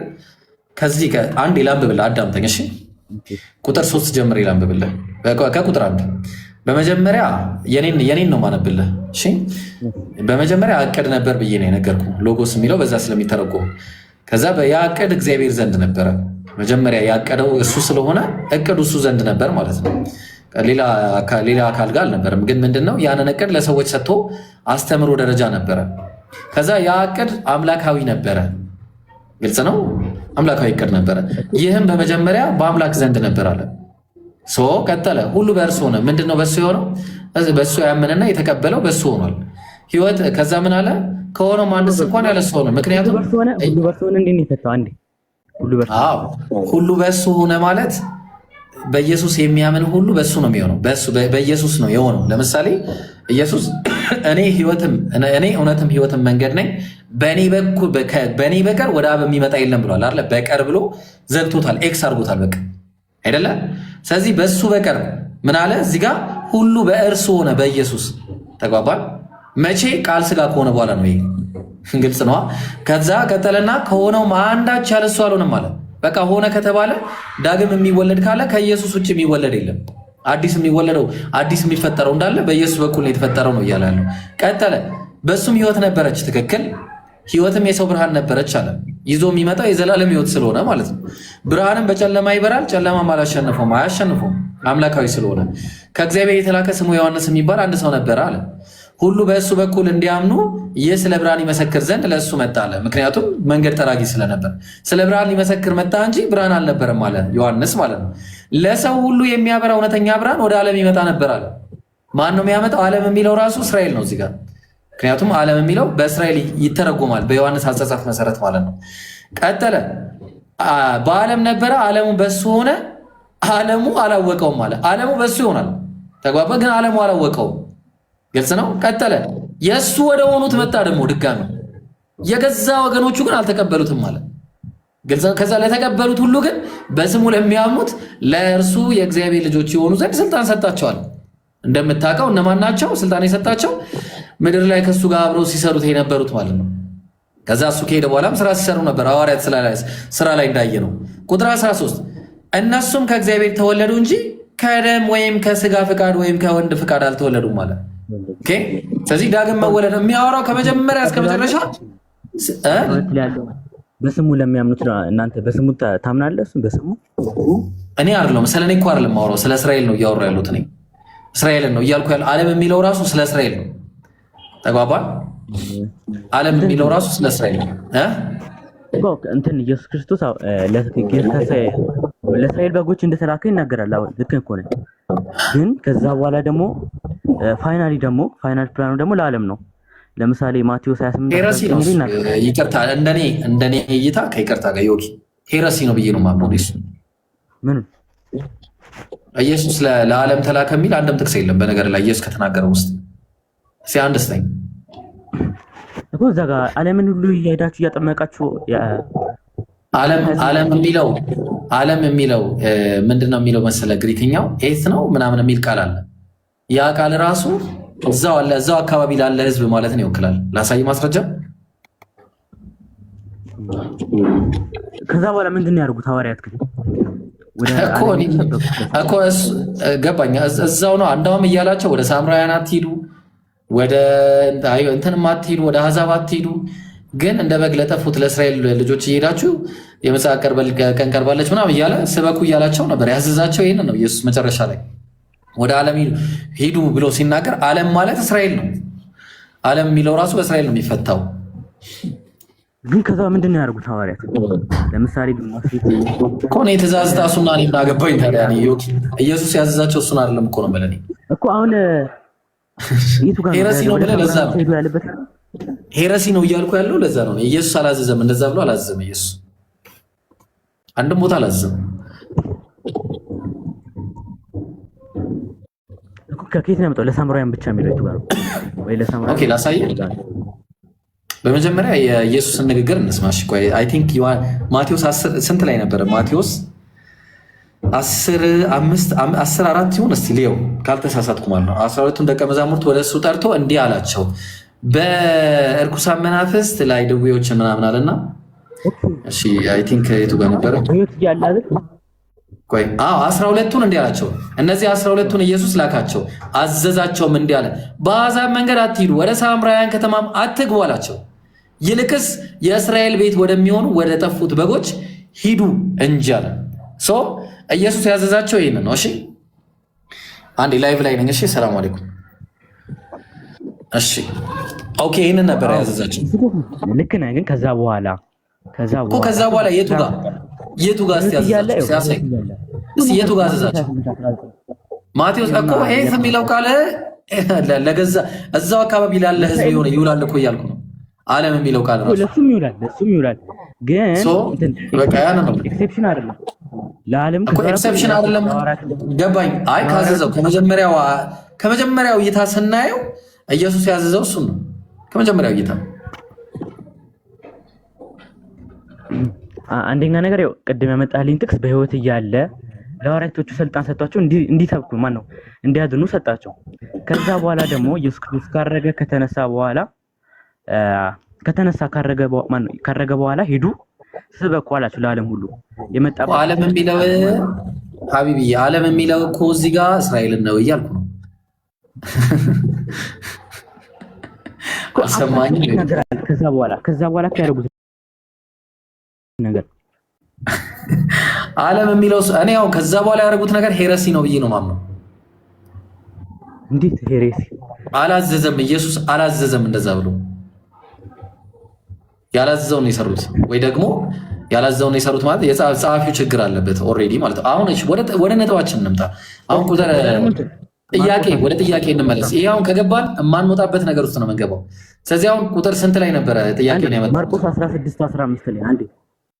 ማርቆስ 16 እሱ ጭማሪ ጥቅስ ነው። ጭማሪ ጥቅስ ነው እሱ። ሳይናቲከስ ላይ የለ፣ ቫቲካንስ ላይ የለ፣ ይኸውልህ ኮዴክስ ቫቲካንስ ላይ የለም፣ ወልደስ ማለት ቅዱስ የለም። ያው የለም። ማቴዎስ 8:11-12 እሱ ነው ነው። እሺ መጣመጣቸው ጥቅሶች እንዳለ ያው ማቴዎስ 8 ከማቴዎስ 10 በኋላ በፊት ማለት ነው። አሁን እዚህ ወደ ሳምራውያን አትሂዱ ከማለቱ በፊት ኦኬ፣ እዚህ ጋር ሽሮታል እያልከኝ ነው። እሺ ማቴዎስ 8 ስንት 11-12 እሱ። እሺ ምን አለ? የመንግስት ልጆች ግን በውጭ ወደ አለው ጨለማ ይጣላሉ። ኦኬ ከ11 እላችኋለሁ ብዙዎች ከምስራቅና ከምዕራብ ይመጣሉ፣ ከአብርሃም ከይስሐቅ ከያዕቆብም ጋር በመንግስት ሰማያት ይቀመጣሉ አለ። ኦኬ ከዛው ከእስራኤል ከምስራቅ ከምዕራብ ይመጣሉ። ከዛስ ከምስራቅ ከምዕራብ ማለት ምንድን ነው? ዌስት እና ራይት እና እስራኤል ዌስት እና ኢስት የላትም። ከዛ በኋላ የመንግስት ልጆች ግን በውጭ የመንግስት ልጆች ነው ማለት ነው። የመንግስት ልጆች ያመኑበት ናቸው የተቀበሉት። የመንግስት ልጆች ወደ ውጭ ያሉ ጨለማ ይጣላሉ ይላል እኮ እስራኤላውያን እኮ። አሁን ይሄ እኮ ስለ ሂዱና ስበኩ ምናምን እኮ አይልም እኮ ሀቢቢ። አሁን እዚህ ጋር ምንም እኮ ስለ ሰበካ የሚያወራ ነገር አሁን እኛ ይሄ አሁን እኮ ማቴዎስ 8 ላይ ነው ያለው በነገር ላይ ማለት ነው። ማቴዎስ 8 ላይ ያለውን ጥቅስ አምጥተህ ቢሆን እራሱ አይደለም እንጂ ስለሱም አያወራም። እየተናገረ ያለው ማቴዎስ 10 ከዚህ 2 ምዕራፍ አልፎ ኢየሱስ ምዕራፍ 2 ምዕራፍ አልፎ እንዳትሄዱ ብሎ ከልክሏቸዋል። አሁን ቢሆን እራሱ ነው ግን አይደለም እራሱ አሁን ሐሳቤን እንገራው ነሽ ኢየሱስ ክርስቶስ በህይወት እያለ ለሐዋርያቶቹ እንዲሄዱ አሁን ምንድነው? ቆይ አሁን እዚህ ጋር ያመጣ ፖይንት ምንድነው ነው? በቃ እኔ አሁን የመጨረሻው ባጭሩ ሐሳቤ እዚህ ጋር ያመጣ አይደለም እኔ እስራኤል ምናምን የሚለው ነገር ምንድነው ያመጣ? እኔ አሁን በእስራኤል ባይተረጎም ችግር የለብኝም። እሺ እንደው ትክክለኛው ለእስራኤል ነው። ግን ቅድም ምን አልከኝ መሰለህ? ኢየሱስ ክርስቶስ ማቴዎስ 28:19 ላይ ያለው ለእስራኤላውያን ብቻ ነው። ከሱ በፊት የመጣ ነው ከዛ አይደለም የመጣ ነው ከዛ ነው። እሱ ለእስራኤል እንዳለ ለእስራኤል ነው። እግዚአብሔር ራሱ የላከው ለእስራኤል ነው። ለማን መድኃኒት ነው የላከው? የኢየሱስን እግዚአብሔር ወይ አንዴ እግዚአብሔር ለኢየሱስን ለማን መድኃኒት አድርጎ ነው የላከው? ለማን ነው መድኃኒት አድርጎ የላከው? ከዛ እሱ እኔ እኮ ያመጣው ለሐሳቤ መሰለህ አይደል? እኮ እግዚአብሔር የላከበት ምክንያት እንዴ? ለማን የላከው እግዚአብሔር? ምኑን? እግዚአብሔር ኢየሱስን ሲልከው ለእስራኤል መድኃኒት ኢየሱስን አመጣ ነው ያለው ወይስ ለዓለም መድኃኒት አድርጎ ነው ያመጣው? ማለት ለዓለም ሕዝብ እንዳለ ዓለም የሚለው ራሱ እስራኤልን የሚወክል ነው። ኦኬ ውሸት ነው ይሄ። ለእስራኤል መድኃኒት ኢየሱስን አመጣ የሚለው ሐዋርያት ሥራ ላይ የተናገረው ኢየሱስ ከሄደ በኋላ እኮ። አሁን ቆይ እዚህ ጋር ማቴዎስ 10:16 ነው። ቆይ ማቴዎስ 8 ማለት ብሮ እሺ አሁን በቃ እሺ እኔ ችግር የለውም። አሁን ይኸውልህ ረጅም ነገር ውስጥ እንዳንገባ አንወጣም። እዚህ ውስጥ ከገባን እኔ ለእስራኤል አይደለም ብትለኝ ለዓለምን ብትለኝ ማለት ነው ችግር የለብኝም ነው። ይሄ አሁን ሄረሲውን ትቼ ሄረሲውን እንተወውና ለዓለም በሚለው እንሂድሽ፣ ለዓለም በሚለው ማለት ነው። ስለዚህ አሁንም በኢየሱስ የሚያምን ሁሉ የዘላለም ሕይወት ያገኛል ነው በአጭሩ። እንደ ባይብሉ ከሄድን ነው ማለት በቃ አሁንም ስቲል ምንም የተለወጠ ነገር የለም፣ አዲስ ነገር የለም የሰጠኝ ገብቷል አምለ እኮ እኔ መለስኩልህ ብቻ ነው ስለኝ። ይሄ ደግሞ ሰፖርት ያደርጋል። የሚፈጥረው አዲስ ነገር የለም። ኢየሱስን አምላክ አያደርገውም። ይሄም ነው ምልኩ። አሁን እንደዛ ብትልም ባትልም ኢየሱስን የባህሪ አምላክ አያደርገውም። አሁንም ስቲል ምንም የሚፈጠር ነገር ግን አይደለም ነገሩ። ገብቷል። የሚፈጠር አዲስ ነገር የለም ነው የምልህ። ለሁለቱም ብታደርገው ምንም ችግር የለብኝም። ኦኬ እሺ። አሁን ኢየሱስ ክርስቶስ አምላክነቱን የባህሪ አምላክነቱን ስለ እንደ ሌሎች ነቢያት ምናምን የጸጋ ወይ ደግሞ የክብር አምላክ ብሎ አለመጠራቱን ሰፖርት የሚያደርጉ ጥቅሶች ልንገርና አስተያያቸው እስቲ ንገረኝ። ችግር የለውም። እስቲ እሺ ለምሳሌ ቆላሲያስ 2:9 እስቲ ምን ይላል? እሱ ምን ታስባለህ? ቆላሲያስ ነው ኤፌሶን ነው? እስቲ ቆላሲያስ 2:9 እሺ 2:9 እስቲ እንየው። እሺ 2:9 ኦኬ። በእሱ የመለኮት ሙላት እኮ የመለኮት ሙላት እኮ እና እሱ ውስጥ ብቻ አይደለም ያለው ሰዎች ውስጥም አለ የመለኮት ሙላት። ላሳየህ ማስረጃ ዲቫይን ምን እንደሚል ላሳየህ። ዲቫይን ኔቸር ብሎ የሚያስቀምጠው ምን አለ? ፎር the full contents of divine nature lives in Christ in his humanity አለ። ሶ የዲቫይን ኔቸር በውስጡ ይኖራል ነው ተገልጦ ይኖራል ነው። አሁን እዚህ ጋር ምንድነው ማብራሪያውን እመጣላለሁ፣ ግን ማብራሪያውን ከመምጣቴ በፊት ሰዎችም በሰዎች ውስጥም ተገልጦ እንደሚኖር ላሳየ። እሺ ለምሳሌ ዮሐንስ 1:16 ላይ እኛ ሁላችን ከሙላቱ ተቀብለናል አለ። ሙላቱ ምንድነው? የመለኮት ሙላት እንየው፣ አብረን እናየዋለን። ኦኬ ቆላሲያስ ምዕራፍ 1 ቁጥር ነው፣ ቆላሲያስ ሳይሆን ሁለተኛ ጴጥሮስ ላይ ነው። በመጀመሪያ ከኤፌሶን እንጀምር። ኤፌሶን ምዕራፍ 1 ቁጥር 18 ላይ ከቅዱሳን ሁሉ ጋር ስፋቱና ርዝመቱ ከፍታውም ጥልቀቱም ምን ያክል መሆኑን ለማስተዋል ከመታወቅም የሚያልፈውን የክርስቶስ ፍቅር ለማወቅ ትበረቱ ዘንድ እስከ እግዚአብሔር ፍጹም ሙላት አለ። ልባል እስከ እግዚአብሔር ፍጹም ሙላት ደርሳችሁ ትሞሉ ዘንድ አለ። ፍጹም የእግዚአብሔር ሙላት አለ። አየው፣ እግዚአብሔር ሙላት ማለት የመለኮት ሙላት። ለዛ ነው ሁለተኛ ጴጥሮስ ምዕራፍ 1 ቁጥር 4 ላይ ስለ ክፉ ምኞት በዓለም ካለው ጥፋት አምልጣችሁ ከመለኮት ባህሪ ተካፋዮች ትሆኑ ዘንድ በተስፋ ቃል ትሆኑ ዘንድ አለ። ከዛ ምን አለ? እንግሊዝኛው ኒው ኢንተርናሽናል ቨርዥን ላይ ብታየው ማን ነው? you may participate in the divine nature አለ። ተግባባን? in the divine nature ሶ በዲቫይን ኔቸር ተሞሉ ዘንድ ነው የሚለው። ሶ ኢየሱስ ክርስቶስም የተሞላው ሙላቱ የመለኮት ሙላት ማለት ነው። ምንድነው አሁን የመለኮት ሙላት ማለት ምንድነው የሚለው እንመጣበታለን። አሁን ኢየሱስ ክርስቶስ የመለኮት ሙላት ማለት አዲስ ፍጥረት ማለት ነው። በቃ ተግባባን። ኢየሱስ አዲሱም ፍጥረት አሁን ስንት ላይ መሰለ? የዮሐንስ 4:24 ላይ ነው ካልተሳሳትኩ፣ ላውጣው አንዴ። ዮሐንስ 4:24 ላይ ምን እንደሚል እንዴ? ዮሐንስ ምዕራፍ 4 ቁጥር 24 ላይ ይህ አይደለም ስንት ላይ ነበረ? ባላ ኦኬ ኤፌሶን 4:24 ኤፌሶን ለሁለትም በሚሆን ጽድቅና ቅድስና እንደ እግዚአብሔር ምሳሌ የተፈጠረውን አዲሱ ሰው ልበሱ አለ። ሰው የአዲሱ ሰው የተባለው እንደ እግዚአብሔር ምሳሌ የተፈጠረው አዲሱ ሰው ማለት ሙላት ነው። ተግባባን እንጂ ኢየሱስን ሊትራሊ ፍጡር እያለው አይደለም። ያው እንደምታውቀው ማለት ነው። ምንድነው ያ የተፈጠረው አዲሱ ሰው የተባለው የሚለበስ ነው። ተግባባን? ሙላት ነው።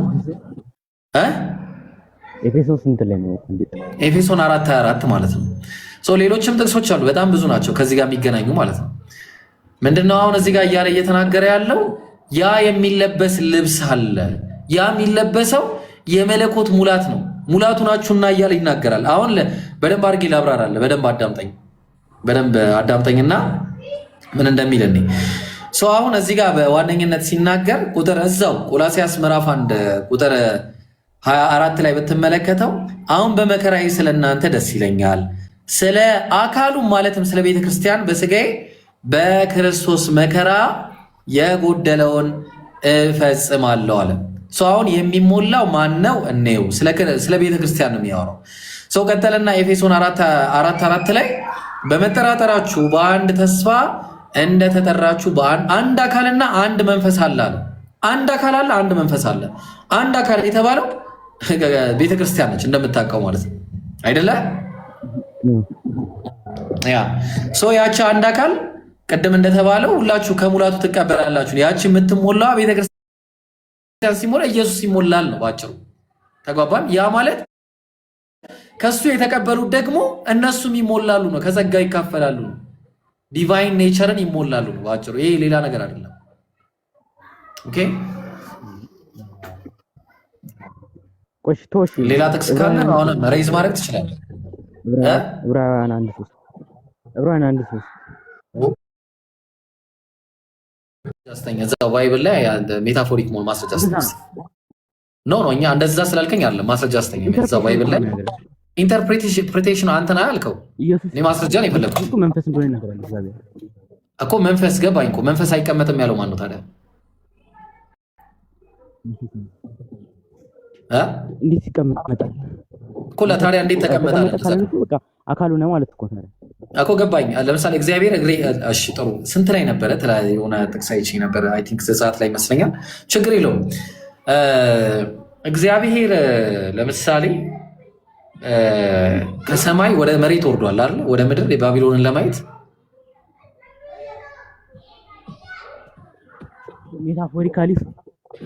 ሜታፎሪክ ነው። እኔ እኮ ማስረጃ ለምን አሰጠኝም? ማስረጃ አስጠኝ እስኪ።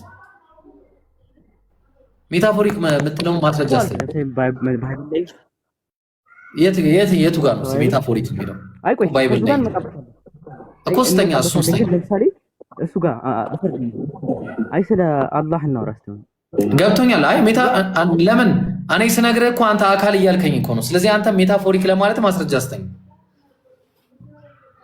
አይ ቆይ እኮ እስልምና ልንጨርስ ቆይ ከዛ እመጣለሁ ነገር እኔ እኮ ጨረስኩኝ እኮ ነገርኩ። በቃ አንተ እኔ በነገርኩ መሰረት የምትረዳ ከሆነ ትረዳለህ፣ ካልሆነ እኔ ጨርሻለሁ። ገብቶሃል? በቃ ስለ አምላክ ስጠይቀኝ ይሄንን ነው የምነግርህ እኮ። የአካል ክፍላቶች አሉ ብለህ ትቀበላለህ። ሊተራሊ ነው ትላለህ። አካል ስትል ምን ማለት ነው? አካል ስትል ምን ማለት ነው? ለምሳሌ ክፍሎች፣ የአካል ክፍሎች እኮ ምንድን ነው? እነሱ ስጋ ነው እንደኔና እንዳንተ ስጋ ምናምን ነው? ኖ አይ ስጋ መሆኑ ሳይሆን ታጠድቋለህ አይደለ? ወኔ ከአምላክ እንትን ጋር ከትራንሴንደንስ ጋር አይጋጭም እኮ። ምንድን ነው አሁን እኮ እንዴት ነው? ምን አይነት አካል ነው እያልከኝ እኮ ነው አሁን። ጥያቄ እዛ ላይ ነው የሚቆመው። ምን አይነት አካል? አይ አካል መኖር ምን አይነት አካል ነው ሳይሆን ምን አይነት አካል መኖሩ ያን አካል ስትል እኮ ገባኝ እኮ። አካል ስትል ምን ማለት? እኛ አካል አናጸድቅም እኮ እያልን እኮ ነው ብሮ። በቃ እጅ ለምሳሌ አላህ እጅ አለው ሲባል ምን ማለት ነው እኮ? ስልጣን ማለት እዚህ ጋር ትከሻ ላይ የተገጠመ እጅ ከበላዩ አንገት ያለ ምናምን ማለታችን ነው። እንደዛ ነው። ሁለት ቀኝ እጅ እንዳለው ታጸድቃላችሁ። እግዚአብሔር ሁለት ቀኝ እጅ እንዳለው እናጸድቃለን እኛ። ቁርአን ላይ እንደዛ የሚል ነገር የለ፣ ሐዲስም የለም እንደዛ የሚል። ቀኝ የሚለው ነገር ኃይል በሚል ነው የሚመጣው። የለም እንደዛ የሚል ነገር የለም። ኃይል ነው እዛ ጋር የተባለው። ሁለቱም ቀኝ ናቸው ሲል ሁለቱም ቀኝ ናቸው ማለት ሁለቱም የሚና ነው። አዎ እኮ የሚን። አዎ የሚን ማለት ምንድን ነው በአረብኛ? ለምሳሌ እሺ ጥሩ፣ እንደውም አረብኛ ካወቅ አሪፍ። አላህ ምን ይላል መሰለ ቁርአን ላይ ሲናገር? አዎ ለአኸዝና ሚንሁ ቢልየሚን ይላል። ምን ማለት ነው? በቀኝ ወሰድ ነው አይደለም። ጥሩ ነው ጎበዝ። እሺ በርታ። ምንድን ነው እያለ ያለው እዚህ ጋር? በኃይልም በያዝነው ነበር አለ። አንድ ቃል በእኛ ላይ ቢጨምር ኖሮ አለ በኃይልም በያዝነው ነበር አለ። የሚን የሚለው ኃይል ነው። በተመሳሳይ ሌላ ቦታ ስለ ኢብራሂም ሲናገር ምን አለ? በቀኝ መታው ይላል። ቀኝ ግን ምንድን ነበር የሚለው? ደርበን ቢልየሚን አለ። ደርበን ቢልየሚን። ስለዚህ በየሚን መታው ሲል በቀኝ መታው ማለት አይደለም፣ በኃይል መታው ብሎ ነው የሚተረጉመውም። እንደዛ ነው ያስቀመጠው ሰው። የሚን የሚለው ነገር ኃይል ነው። አላህ ሁለቱ እጆቹ የሚን ናቸው ሲባል ሁለቱም ጉድለት የለባቸውም። ለምሳሌ እኔና ያንተ ቀኝና ግራው የተለያየ አቅም ነው ያለው። አላህ ግን ሁለቱም እጆቹ ምንድናቸው? የሚን ናቸው፣ ኃይል ያላቸው ናቸው ነው እያለ ያለው። አንደኛው ከሌላኛው ጎዶሎ አይደለም ነው። አላህ ግን አንተ እጅ ብለን ስንናገር ስለ አላህ ተግባባን። ስለ አላህ እጅ ብለን ስንናገር አላህ ምንድን ነው እያልን ነው? ስለ ባህሪያቱ ስንናገር የአላህ እጅ ብለን ስንል የሚመስለው የለም አላህን ነው በአጭሩ ማለት ነው። እሺ እሱን ይመስል እንዴት ብለን እንዴታም አንጠይቅም። እዚህ ጋር ብለን እዚህ ካልን ሰው ነው ማለት ነው፣ ፍጡር ነው ማለት ነው። እንደዛ አይደለም እኛ እያለን ያለ ነው። እንደዛ አይደለም። አላህን የሚመስለው ስለሌለ ማለት ነው። ግልጽ ነው። ታዲያ ስለ አውሳሊ ዙፋን ላይ እና ደግሞ ሌላ ጥያቄ ደግሞ እንትን ሁሌ ሌሊት ስንት ሰዓት ነው? የሌሊቱ 1/3 አለ ወደ 3ኛው ሰማይ ላይ ይወርዳል ማሚል ነገር ይወርዳል። እንዴት ነው የምትቀበሉት? እንዴት ነው የምንቀበለው? እሱ በሚያምርበት ሁኔታ ነው የሚቀበለው። ለምሳሌ እኔ ዮኪ አንተ ቤት አለው ወይስ የለውም? የለም። እኔ ኬታ አይታኝ ነው እያወራኝ ያለው። በስልክ ነው እኮ። የት ነው ያለሁት? ስልኩ የት ነው ያለው? ራስህ ጋር አንተ ጋር ያለው ስልክ ላይ የለውም። እኔ ፒክቸር አለ፣ ፎቶ አለ። ፎቶ ነው ቪዲዮ ነው ያለው? ቪዲዮ። ኦኬ ቪዲዮ እያየኝ ነው ሳወራ። እሺ እንዴት መጣው እዛ? በቴክኖሎጂ ነው። ቆይ እንዴት ነው ስለ እንዴት ነው ስለመወረዱ እንዴ የምናወራው? ጎበዝ እኮ ሎጂካል እያስረዳው ነው። የዛሬ 3000 ዓመት ወደኋላ ሄድና እንዲህ አይነት ቴክኖሎጂ አለ ብትላቸው አብዷል ነው አሚሉ። በጣም ጥሩ። ስለዚህ አላህ ይወርዳል ሲባል እንዴታ የለውም። እኔና አንተ ዛሬ ተራ ሰዎች በእንደዚህ አይነት ሁኔታ እዚህ ሆኛ አንተ ጋር ማወራ ከሆነ እንግዲያውስ አላህ የዓለማቱ ጌታ እኔና አንተን የፈጠረ ይህንን የሚመስል ስልክን የፈጠረ ሰውን አላህ እንዴት ወረደ ብለህ አትጠይቀውም። ምክንያቱም እሱ የዓለማቱ ጌታ ነው። እሱ በሚያምርበት እሱ በሚገባውና ለሱ በሚሆን አይነት አወራረድ ይወርዳል። ኦኬ ያን ያለው ነገር ለምድር ሌሎች ሙስሊሞች ማይቀበሉት አይደል? እኔ ምን አገባኝ ስለነሱ?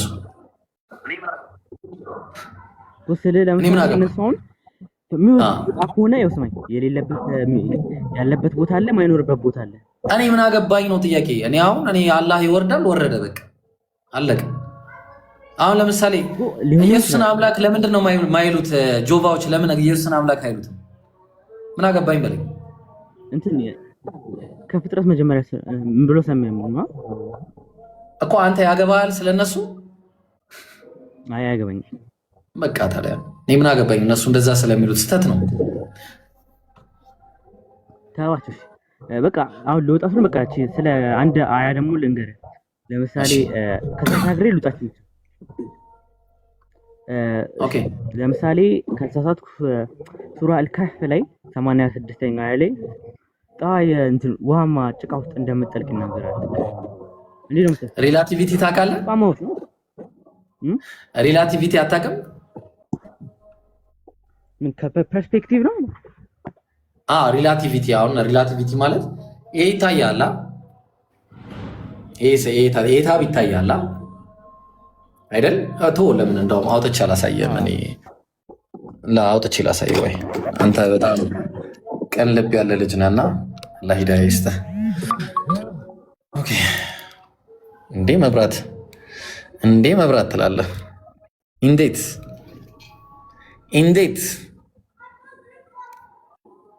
እኔ እንደዚህ እስከ መጨረሻው የሚያወራ ሰው እንዴት እንደምወድ ማለት ነው። ወላሂ እስከ መጨረሻ እስከ ጥግ።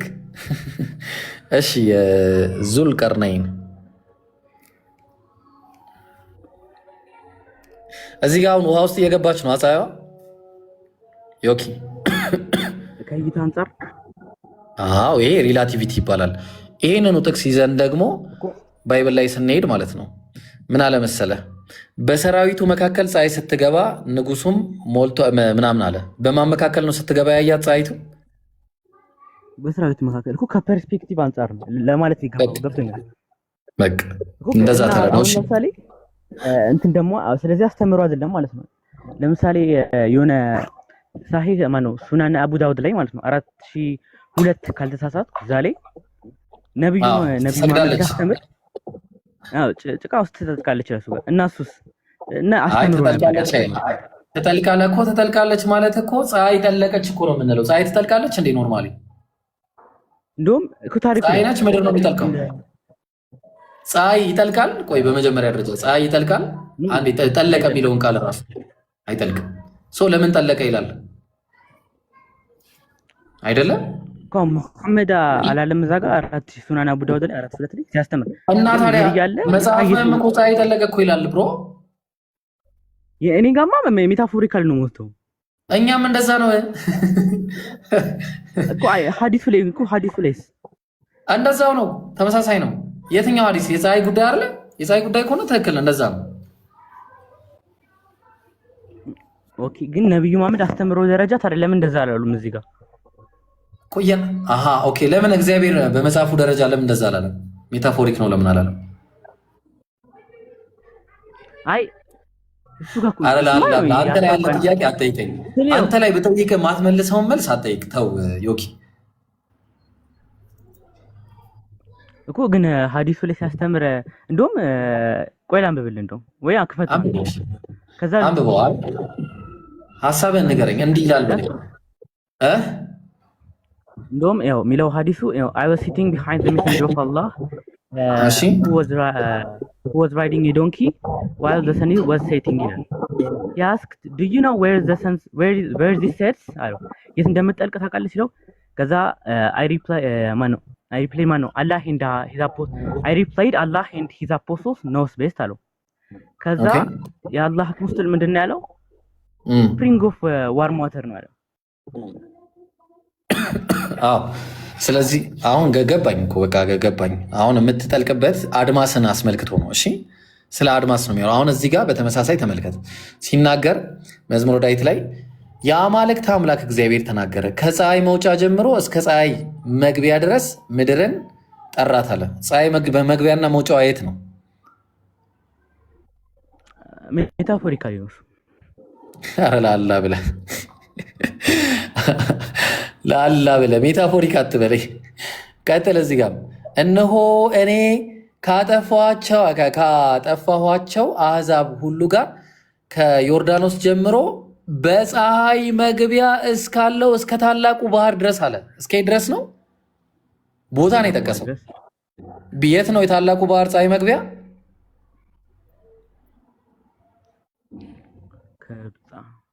ዮርዳኖስ። አየው።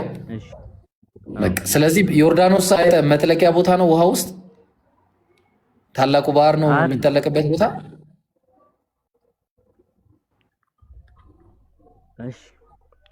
እሺ በቃ ወይ መውጣት ስላለብኝ ልውጣ፣ ወይ ሌላ ጊዜ መጥቼ ወያያለሁ።